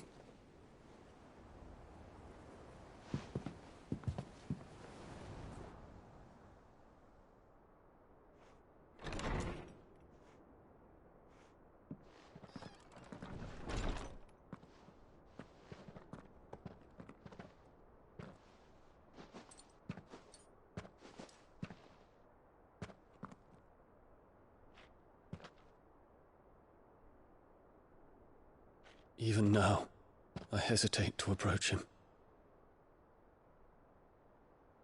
What must he think of me?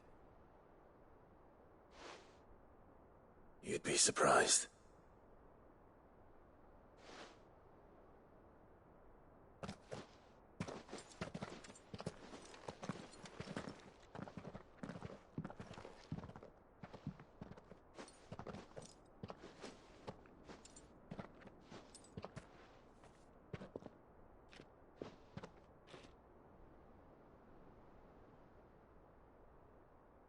Master Harpocrates, pray, accept my apologies for leaving your tutelage before my studies were complete. Your lessons opened my mind to a world quite unlike the one I had imagined from within the gilded confines of the palace. And I shall be forever grateful for the efforts you made to enlighten me. Lift up your head, Your Highness. The deeds of youth require no apology. That you took the time to visit me says much about the man you have become. Now, there is something I would like to show you.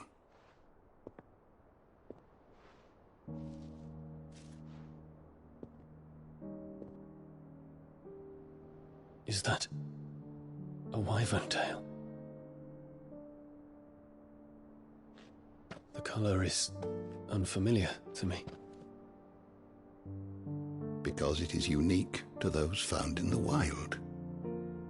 Something in the harsh environments in which they grow lends them this striking hue. Their roots are indistinguishable from those of their hothouse cousins, but once they bloom, the difference is immediately apparent. In this flower, I see you, Your Highness. Its roots were the roots of a wyvern tail, with all that implies. But they do not define it, just as yours do not define you. I want you to have it, that it might remind you of this truth.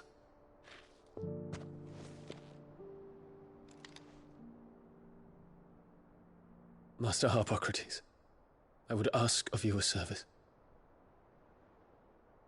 Keep your gift until I have fulfilled my duty to the realm, for only then shall I be deserving of it.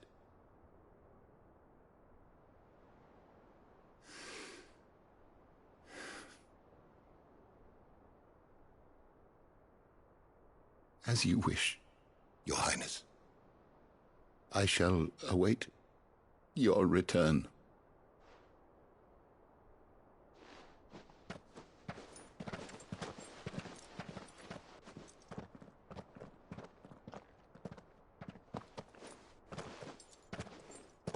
Our roots do not define us.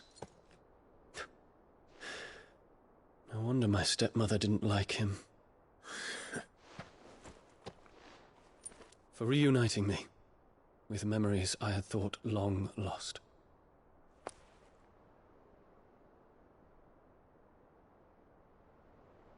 I shall not forget this.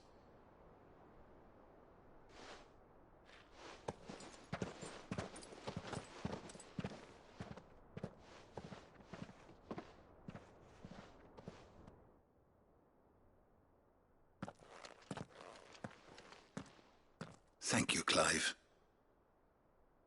Were it not for you, I fear I might never have found the right moment to speak with him. Not to mention the wyvern tales. I shall plant their seeds, that I might not disappoint His Highness upon his return. I hope the soil in the hideaway is to their liking. Why, these flowers bloomed in the bleak, black wastes of Waloed. I'm sure Nigel's yard will suit them to a T.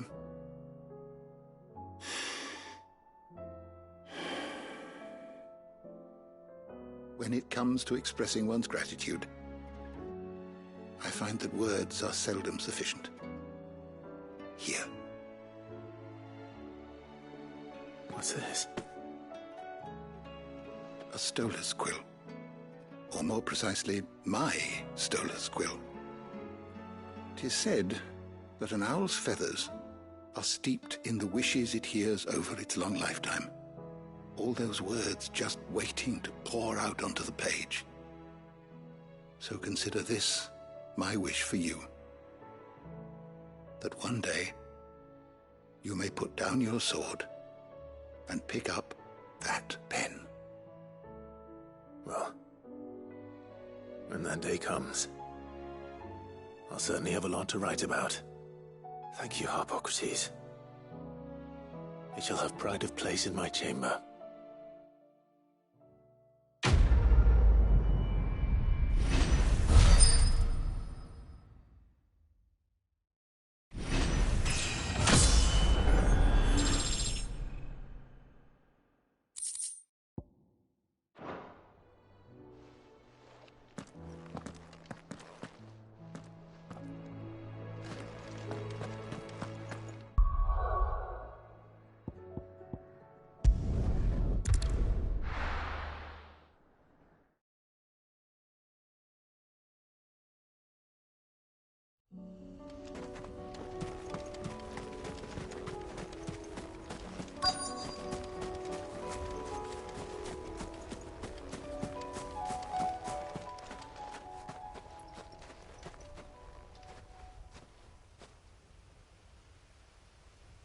This is the place, but... I'm sorry, Clive.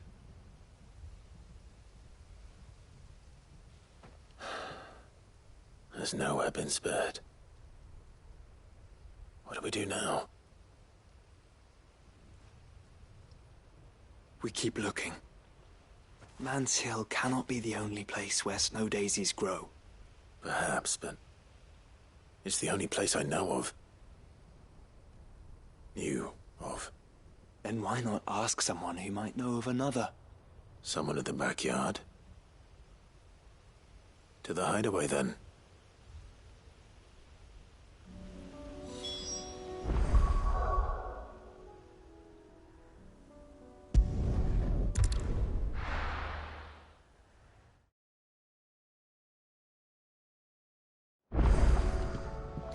Let's hope one of the gardeners knows where to find snow daisies.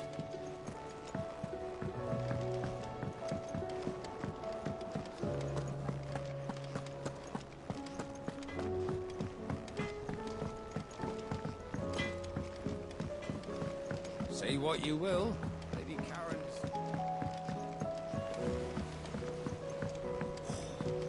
There should time.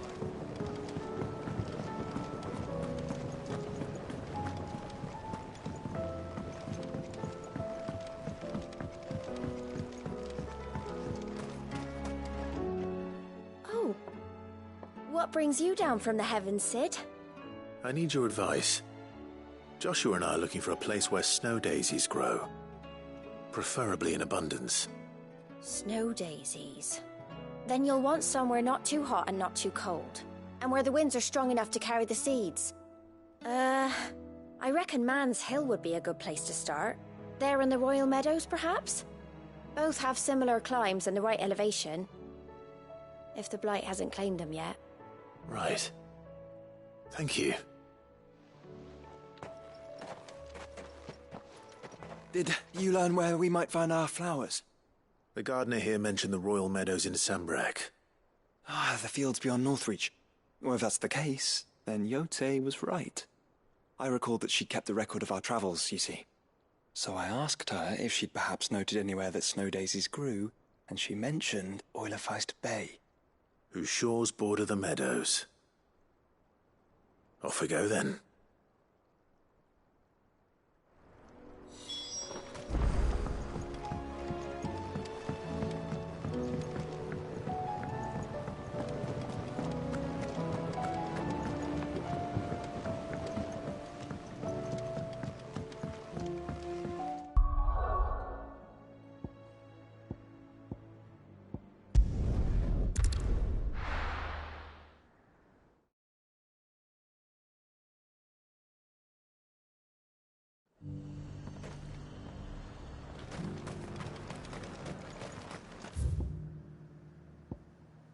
How might I help the garrison today?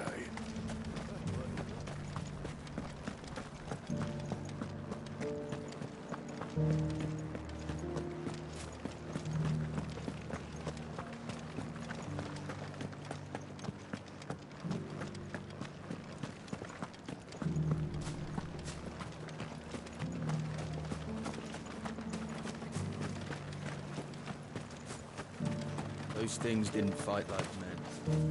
If we're to be ready for them.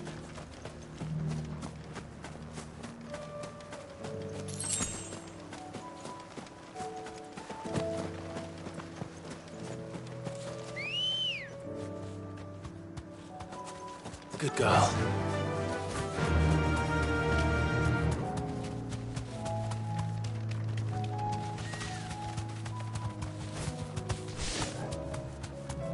The meadows are vast. Where do we even start? Yote mentioned the coastline. We can start there.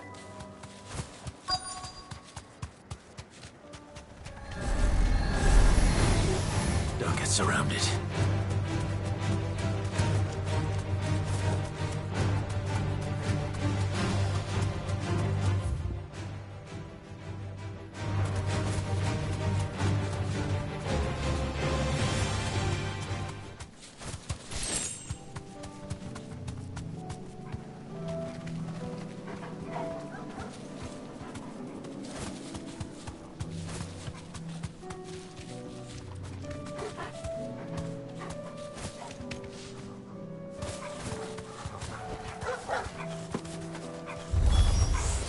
Look, brother.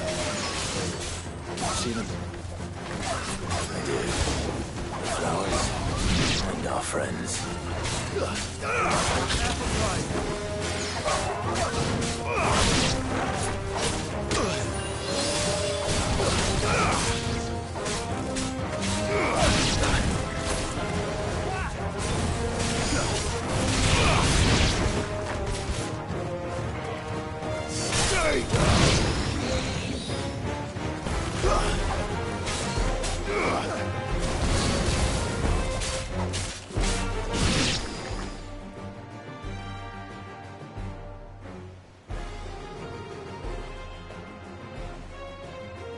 What do you see, boy?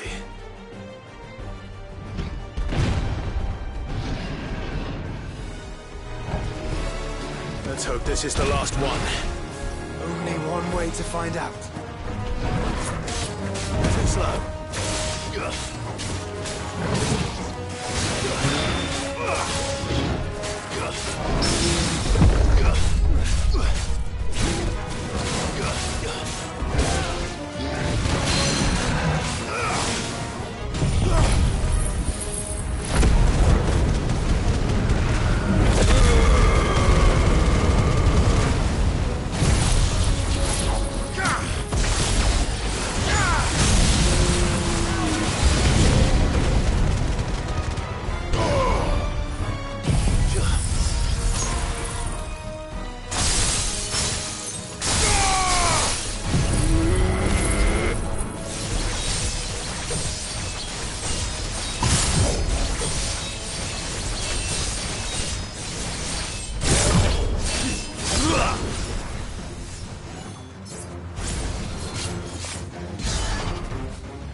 That was harder than I expected.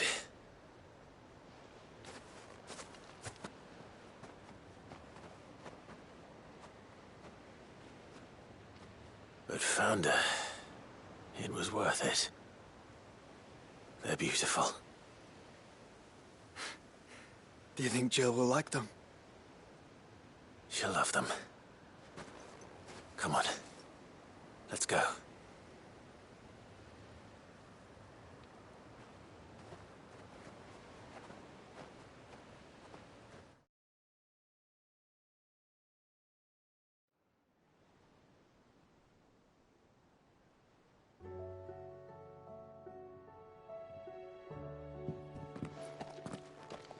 It appears my work is done.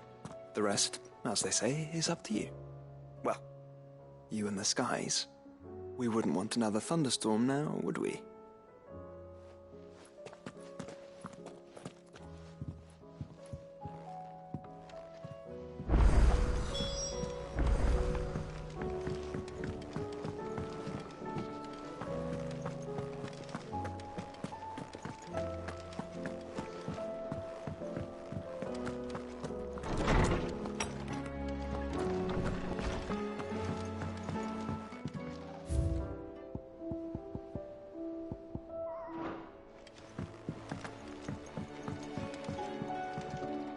Jill, there's something I'd like to show you. There is? And where might this something be? It's, not here. Now, I know this is sudden, but how would you fancy a trip to Oriflamme?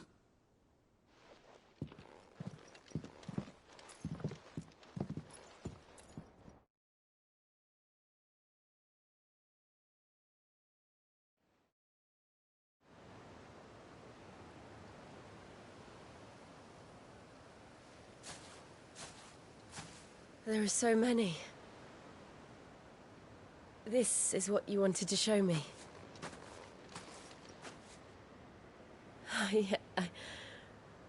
I don't know what to say.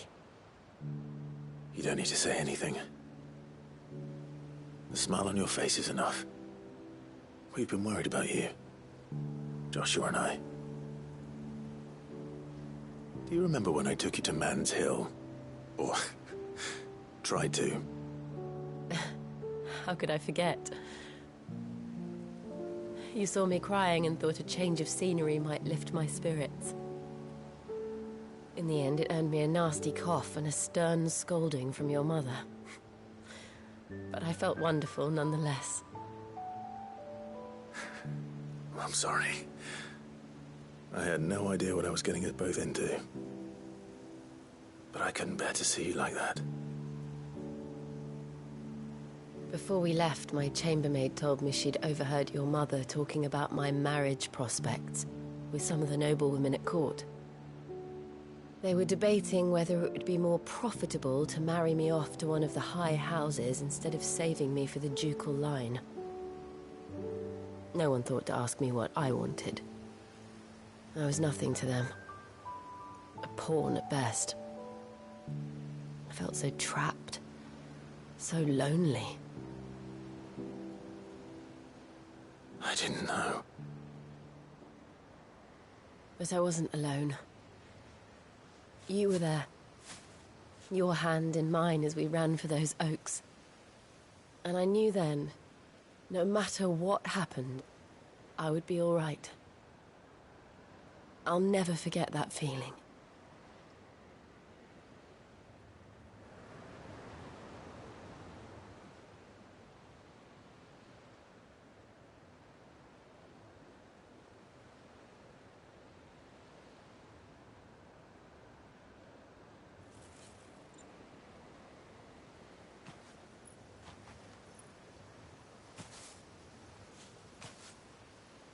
Before we broke camp, the morning after the storm, Do you know what I did? No? What? I slipped away from my governess to climb the tor. And from there I saw a sea of petals, all reaching for the sun. And I realized that no matter how terrible the night, dawn would always come.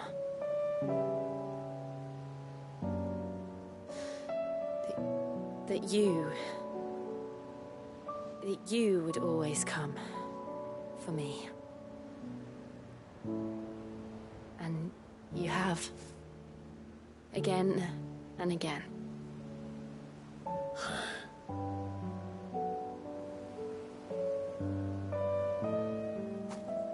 Where do you see us? When all this is over?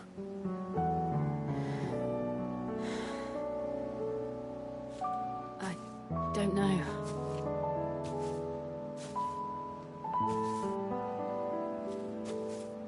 Not here, though.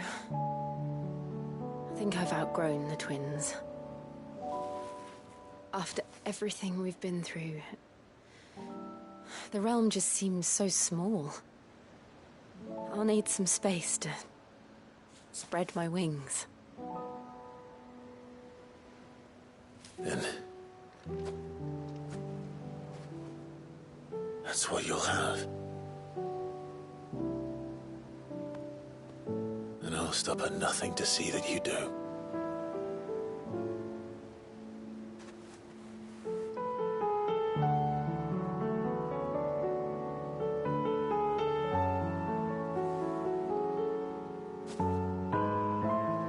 I never was much good at garlands, but it'll have to do. I'll treasure it forever. Thank you, Clive. For this, the flowers, for everything. It's exactly what I needed. You are my treasure.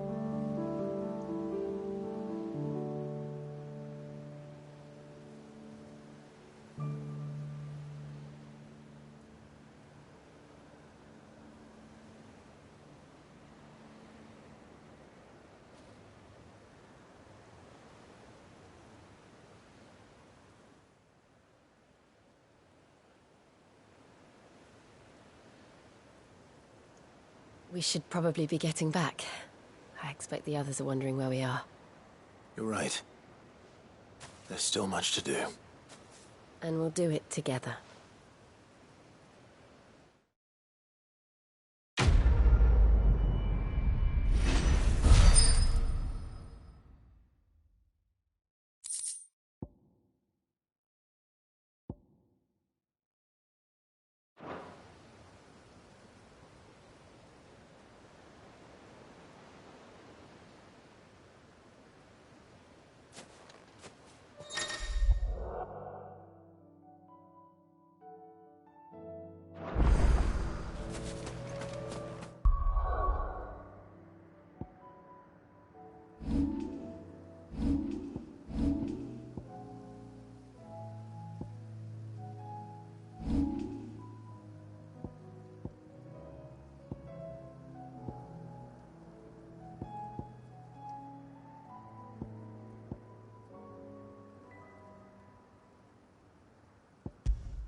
while you're at it...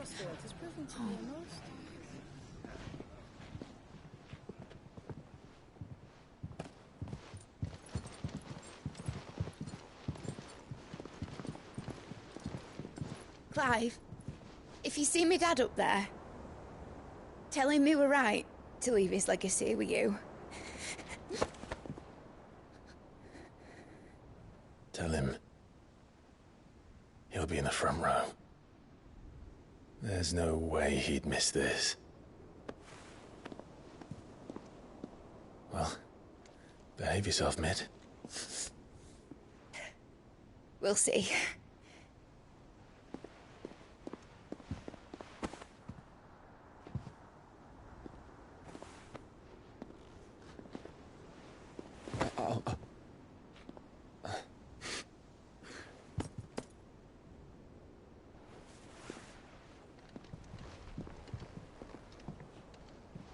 So, you're in charge now, Gav.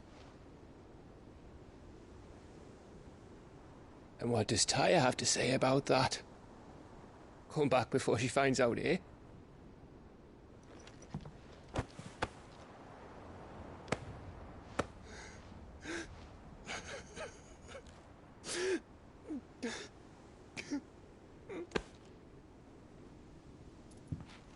Thank you, Yote.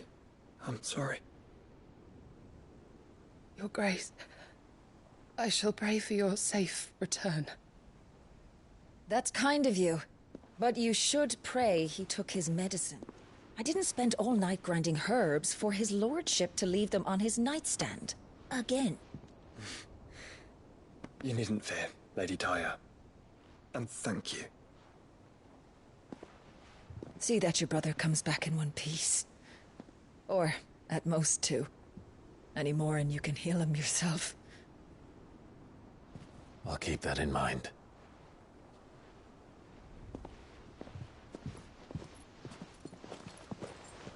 Well, there's nothing to say that hasn't already been said.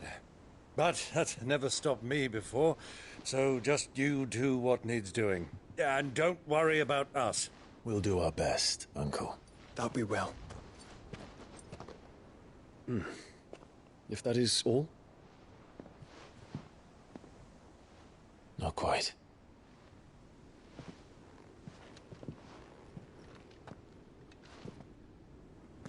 Jill.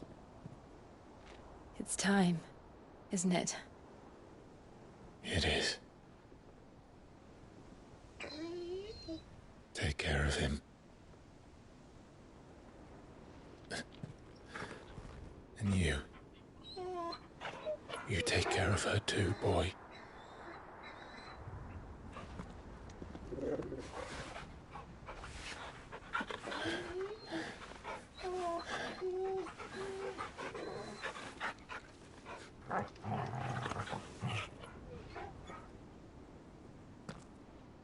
Don't forget, Clive. We all choose our own path. Believe in yours. I do.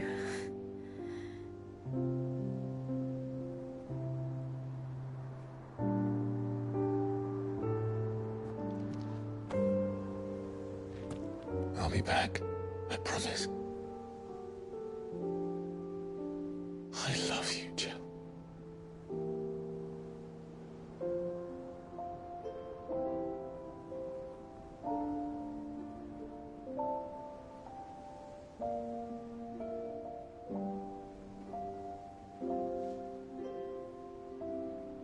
I know.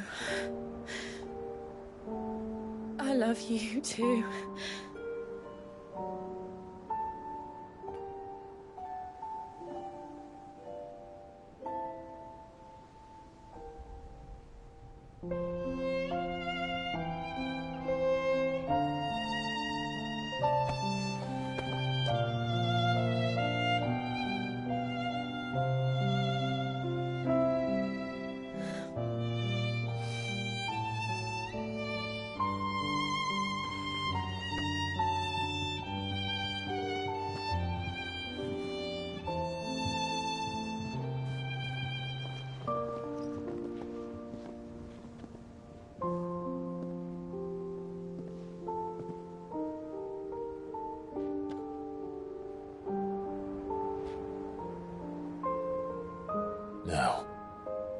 We have a god to kill.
Here they come! Hold on, Joshua! Already am!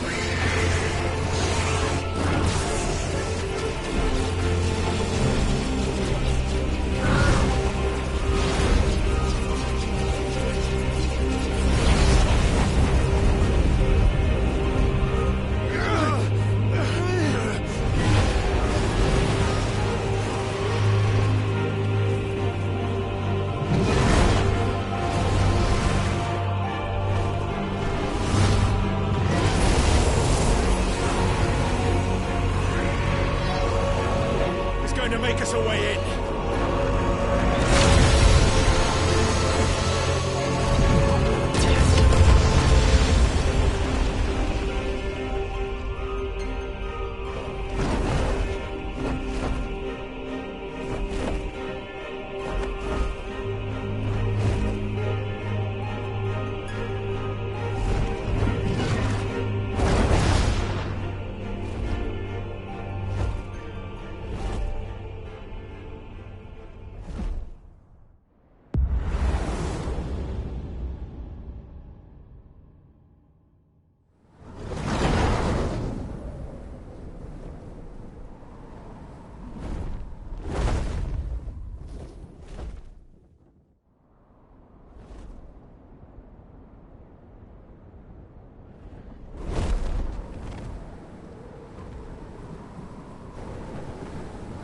So, this is Origin. A far cry from heaven.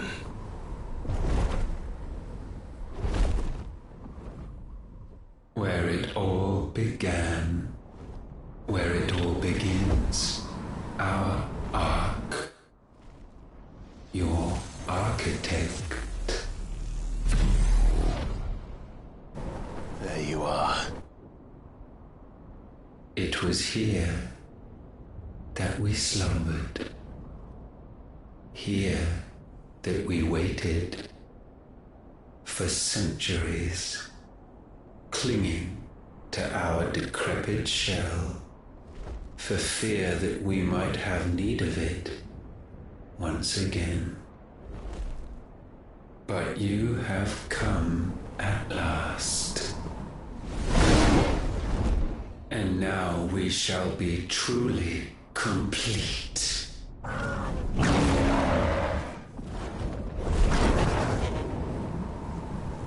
Well? There's 3 of us, and 1 of him. Let's make it count.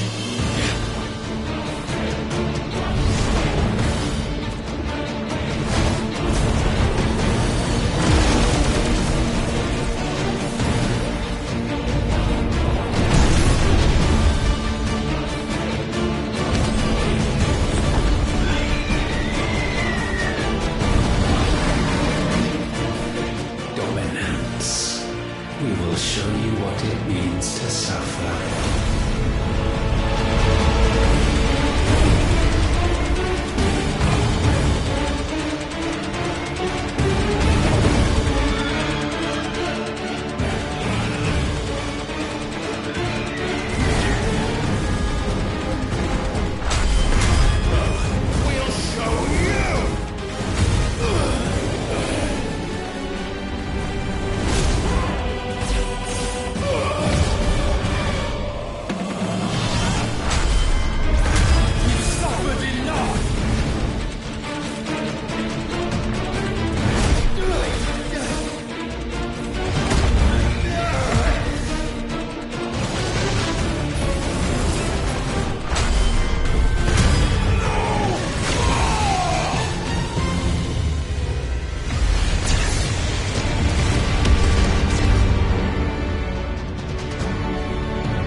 Had you only surrendered, this unpleasantness could have been avoided.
Clive! Clive!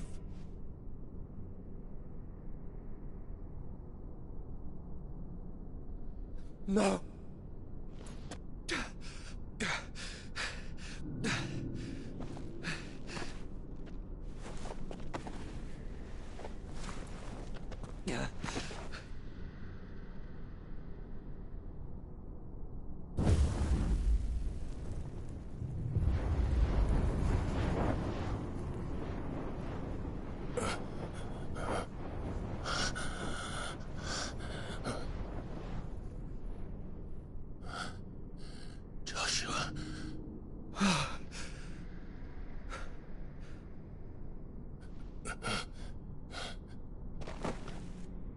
Thank the Founder.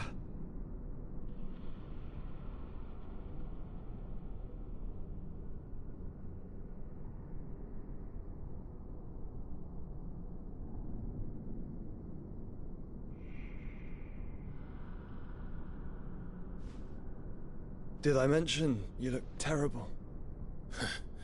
That makes two of us. Oh, I'll be alright.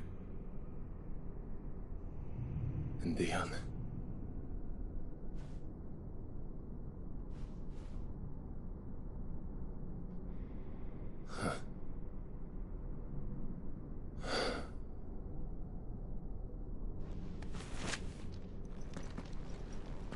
Take my hand.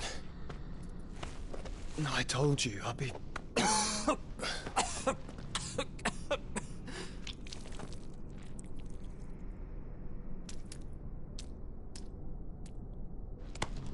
Come on. Thank you.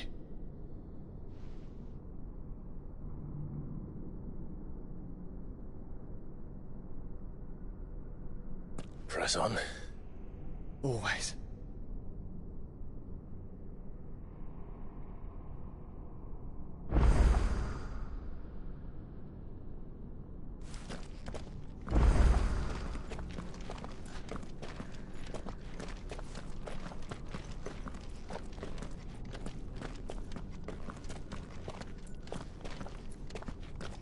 I'm sorry about Dion. Don't be.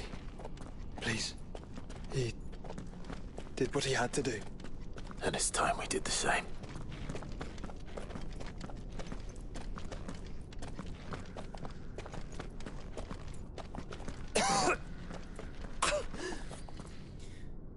Should we stop? Because of the cough. No, I think we're past that, Clive. I suppose we are.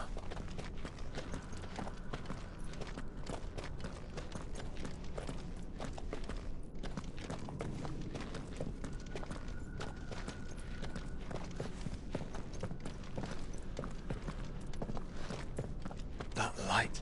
So cold. So empty. We're close, aren't we? It seems that way. But I don't want to think what could be waiting for us in there. Then think instead of those waiting for us at home.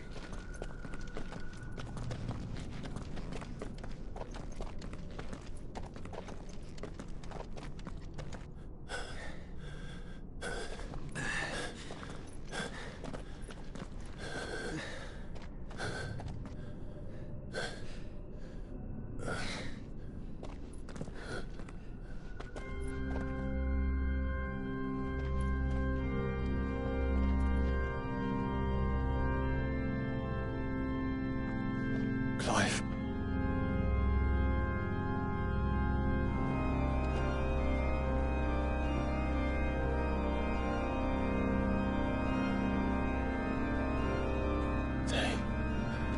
They can't be. But they are. This is the Nexus. A wellspring of life. Yours and ours. As we watch the world stumble slowly to its dark end, it was here we pledged a new beginning. And now, with the ether we have harvested, I shall raise my kin from their eternal slumber. That together we may usher in a new age of reason. This was never about creation. Only self-preservation. You condemned an entire world so that you alone might escape death. Alone. Him. Alone. Clive. I think I understand. He...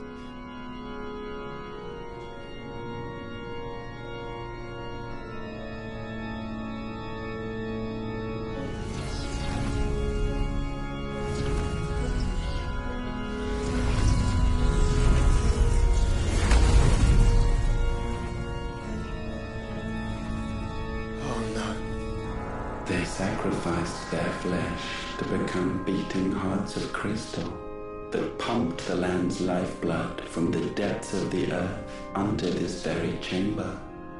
And thus would they labor still, long after their work was done, had you not set them free. You meant for us to destroy the Mother Crystals. It's what you wanted all along. You have our gratitude, Mythos.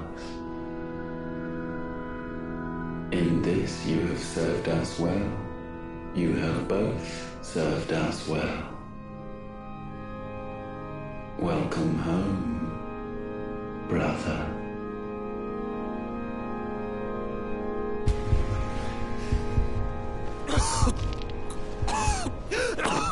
Joshua.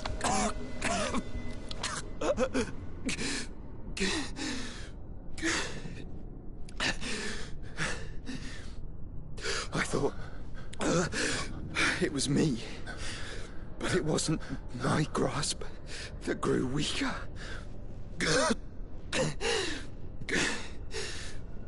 It was theirs that grew stronger.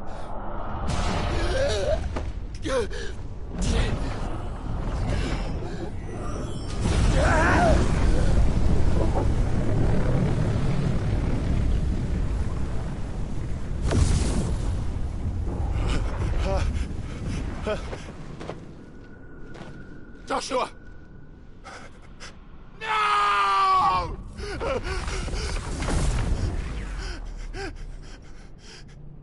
And now we can become one.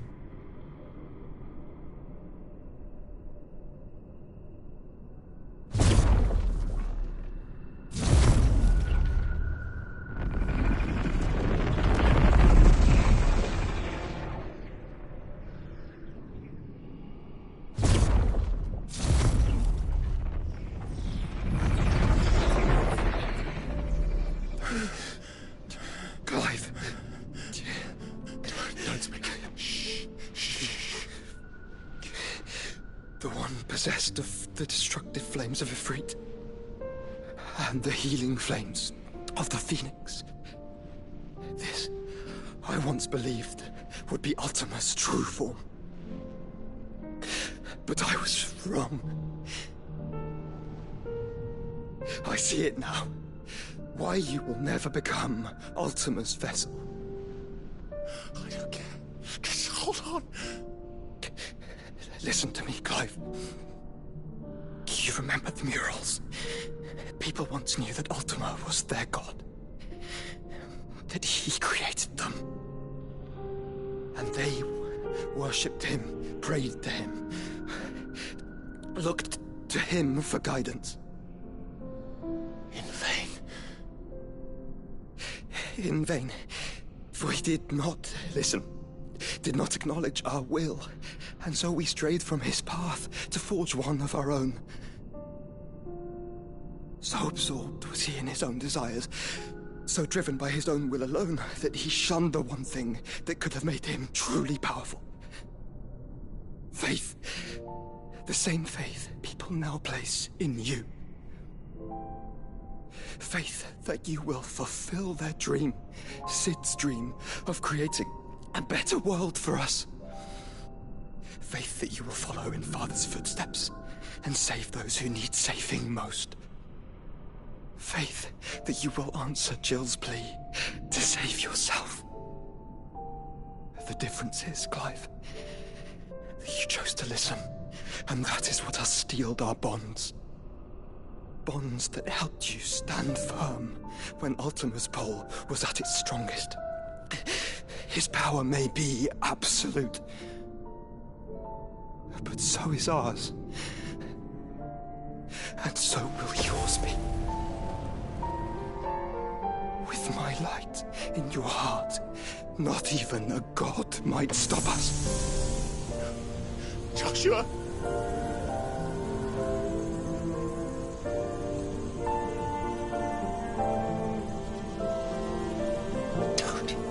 Don't do it, you'll... Enough, Clive. My body is too far gone. If the wound does not take me, the curse will.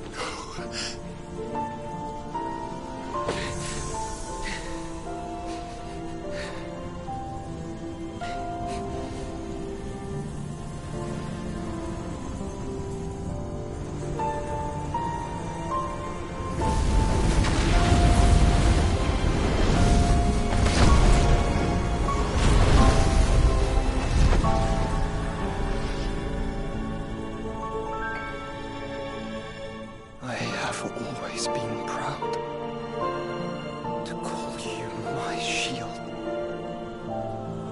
But now, it is the world that needs you. Thank you, Clive, for being my brother.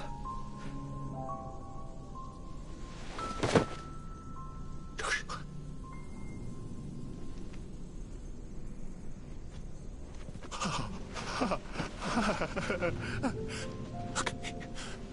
Look at me, Joshua.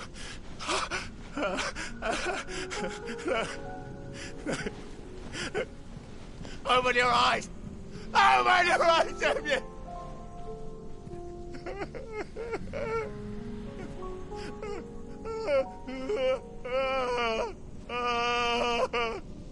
Why? Why did you do this? Joshua!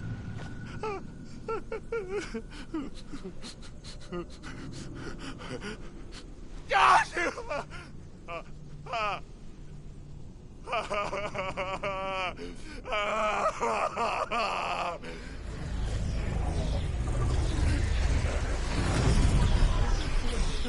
And thus does the final piece fall into place.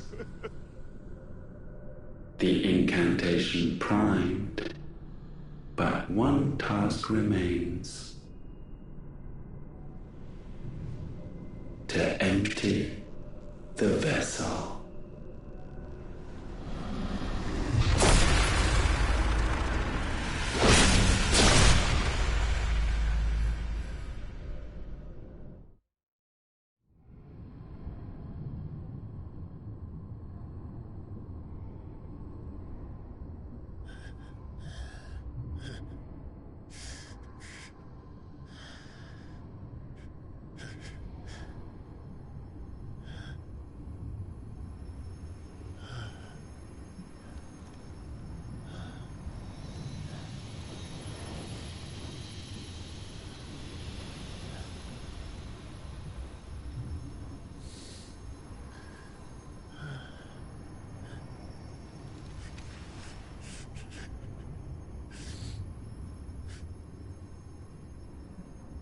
Still here. With me to the end. Even now, you would deny the inevitable.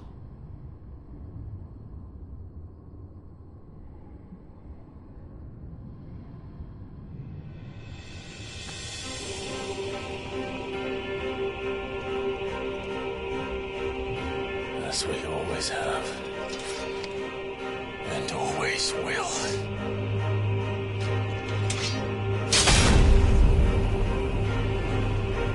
On this, my sword, I swear, to shield the Firebird's flame forevermore.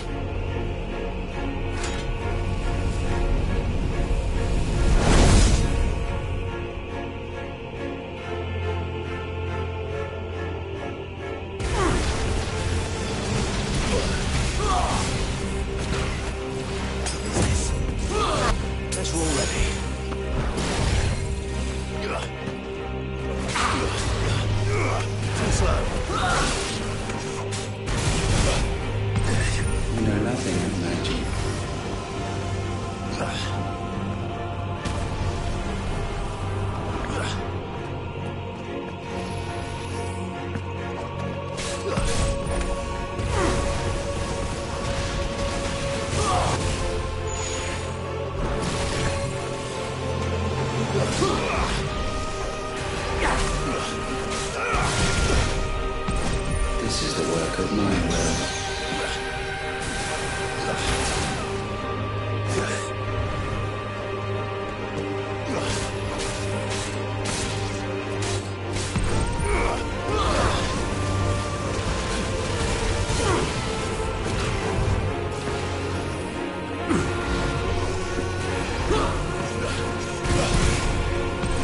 Perhaps this will break you.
centuries have I waited for this moment. This moment in which I might revel in my creation, only to find it profaned, and so it must be cleansed.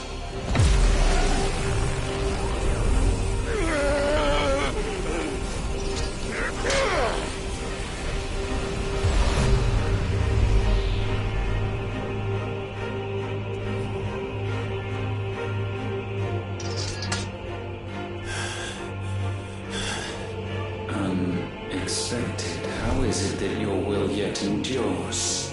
Because it's not so easily broken. But it can be broken. And I shall see it so. For such is my will. Try it.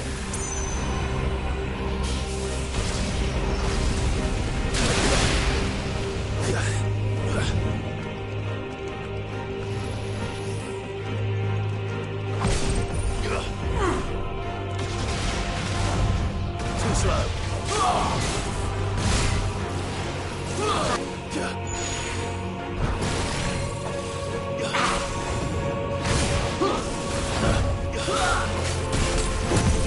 Bear witness.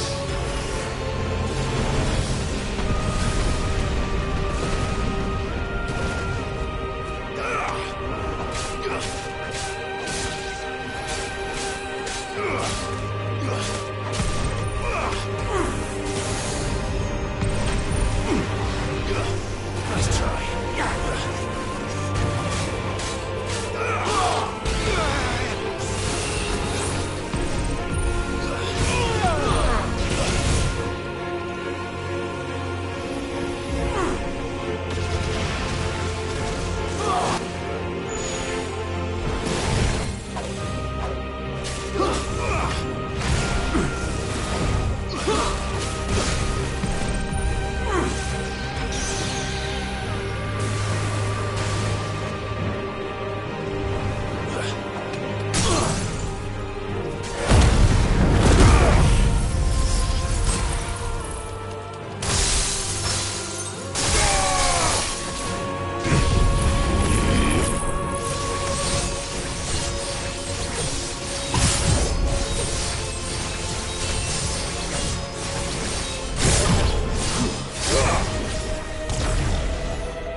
Why?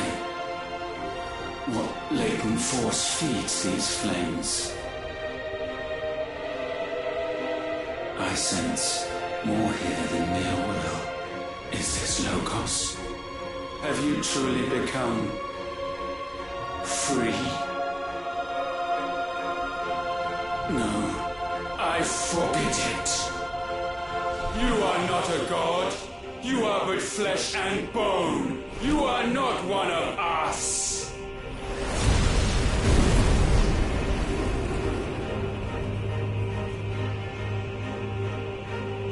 I created you, all of you. And what is mine is mine to destroy. Once, perhaps. But we are no longer yours. Our flames are our own, and they burn as one!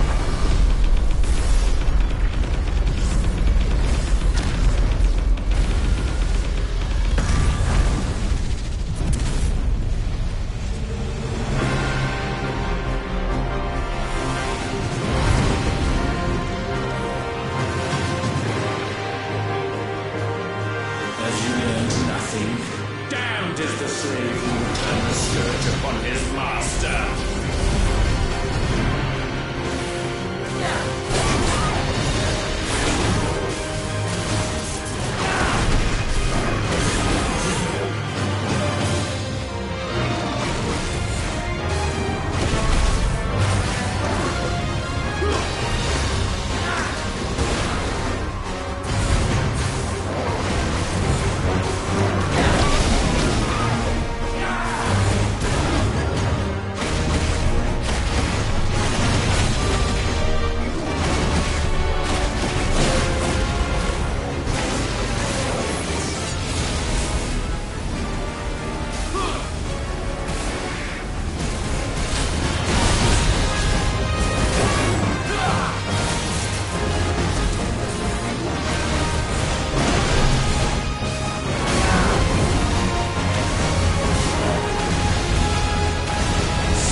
consumed mine.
No. My will is inviolable. Something is wrong. You're afraid. You always have been. From the moment the Blight exposed what you were, weak, you conceived us to prove otherwise. But the result shook you to the core. For in us you saw yourself, and realized we had the potential to be more than you could ever be. And so you turned your back on your creation. Your back on the world, like the coward you are. You think you know me? You know nothing, Logos. Nothing.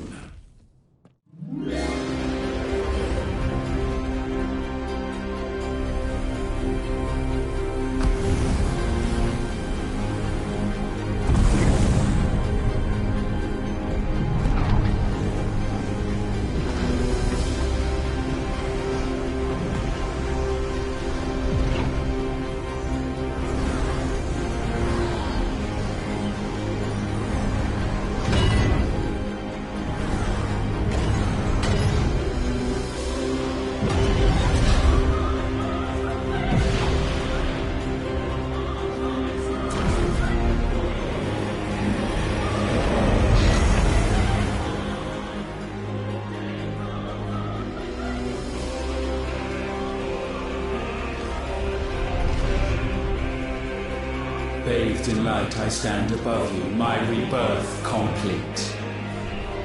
And you, for your defiance, shall pay the proper price. An eternity of anguish. Anguish. Pain. Suffering. You have known none of these. But we have. So we know what they grant. They bring us together. And that makes us strong. Thunder roar!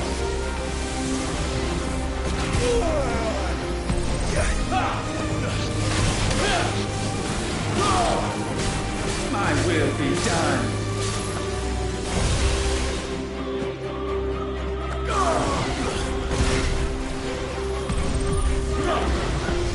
Let's try. Too slow. Tremble!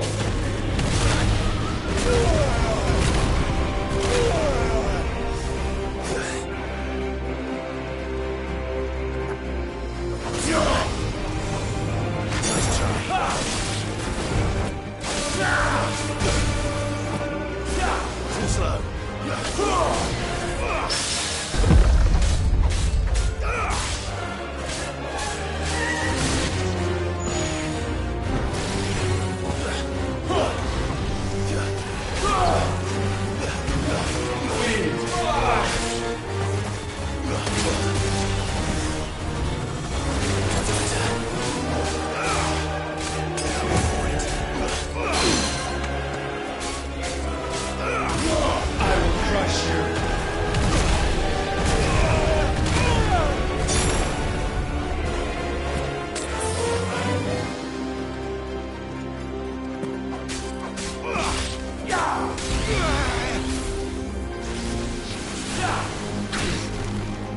Let the tempest rage.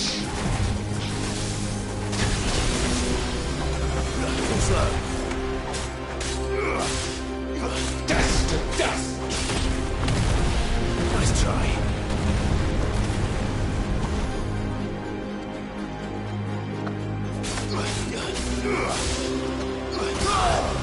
Tremble!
unyielding.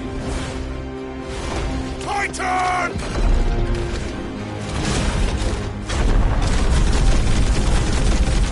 Give him out, Clive!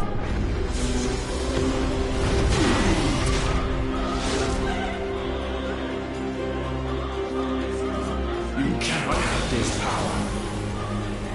It is not yours to take. Trust fall. Darkness pray.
is the altar at which you pray. Mine are the eyes that look down upon you all. And yet still you cannot see. You are no better than us. We are one and the same. We are not the same.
so sure of your place atop the world, you refuse to acknowledge those below.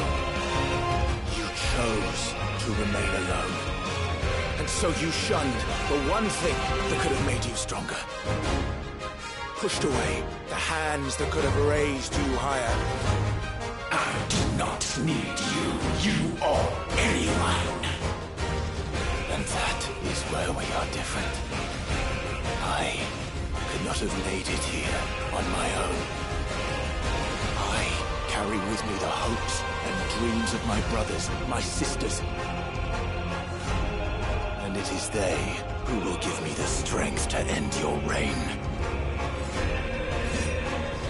I cannot end. I am the end.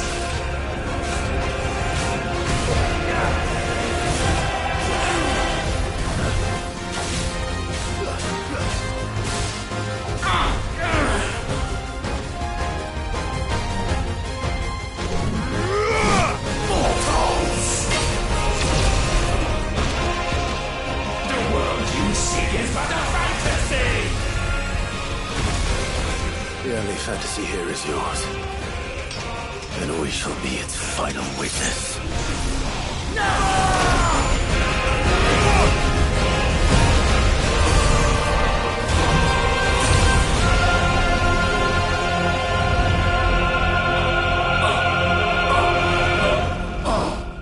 I said... It's over!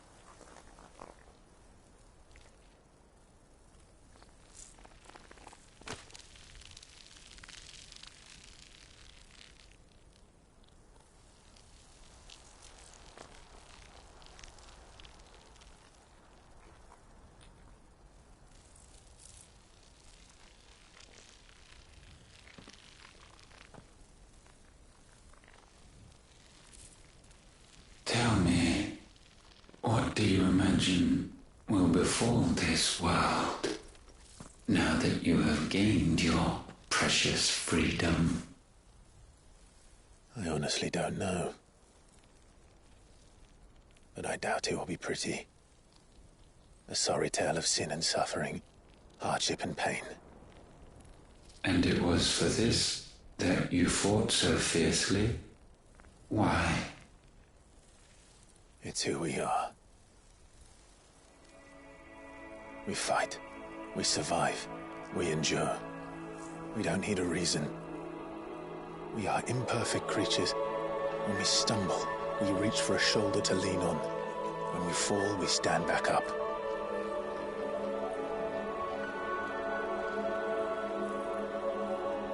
We see the horizon, ever out of reach, and still we march on. Certain the answers lie just beyond it. Because that is our way.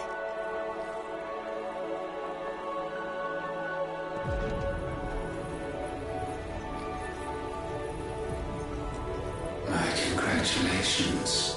Relish this victory, knowing that you have but delayed the inevitable. Your world is already dead. May you enjoy an eternity on its blackened husk.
It seems Ultima's power was too great for this vessel all along.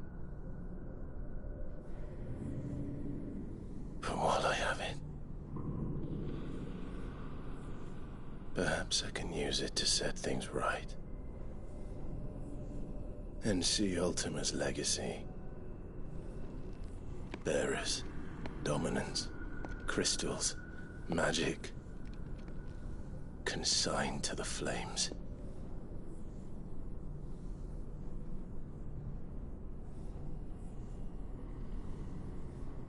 Even if it means the end of me.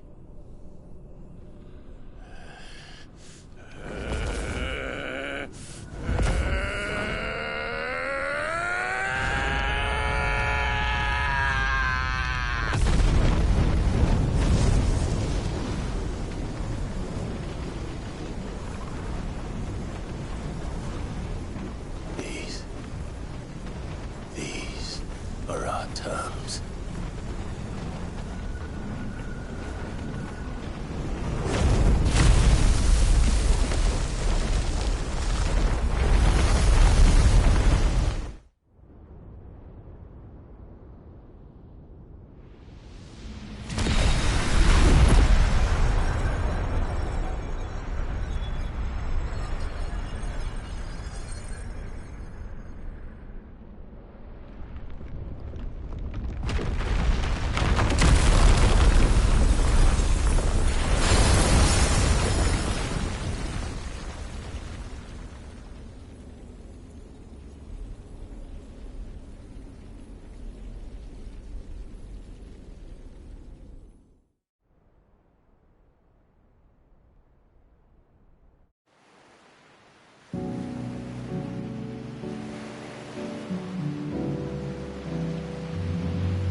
Can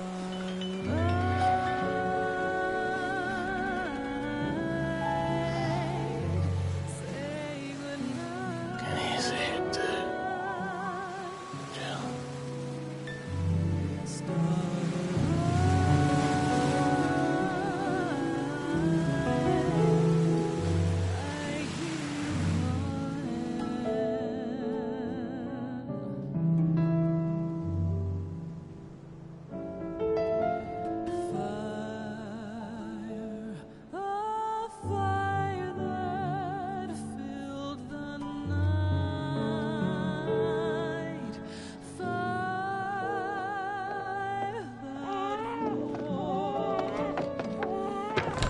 Aren't you the most beautiful thing? He is, isn't he? What are you gonna call him? Let me see, let me see. Oh, read little one.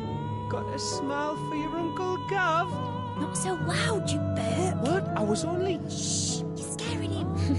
It's all right. Oh.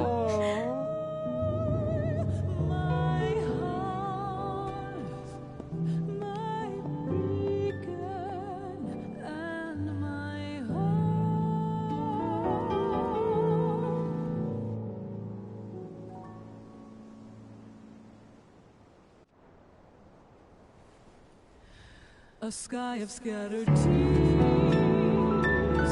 1,000 years apart. Should they fade, I will not be afraid of the dark. For If you need a rest, I can take him. I'll hold you to that.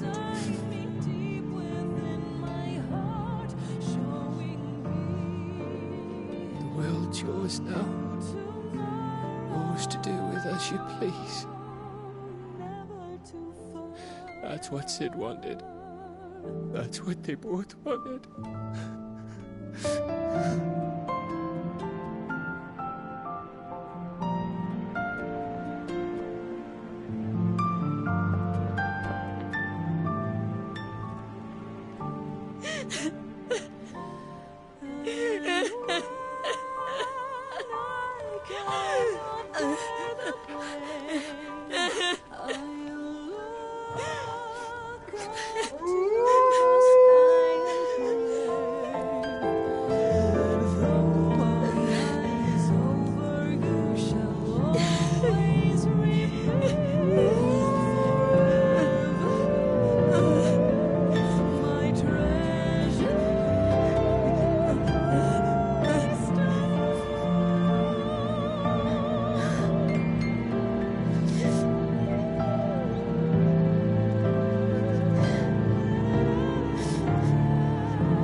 And thus did our journey end.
Oh.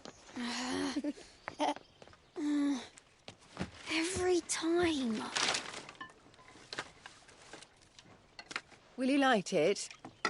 Yes, Mother.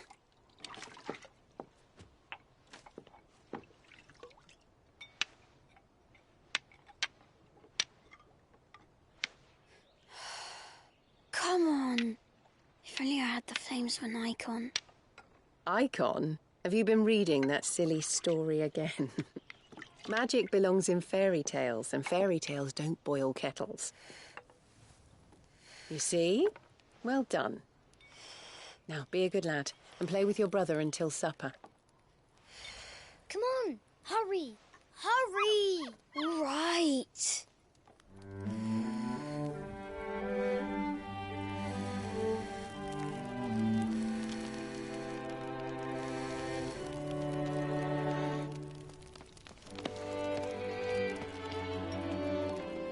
Right, let's play the saint in the sectary. No, I don't want to be Madu. What do you want to play then? War of the Icons! Again? All right. And I get to be a freak. Right, I'm the older brother. Because Bahamut says so.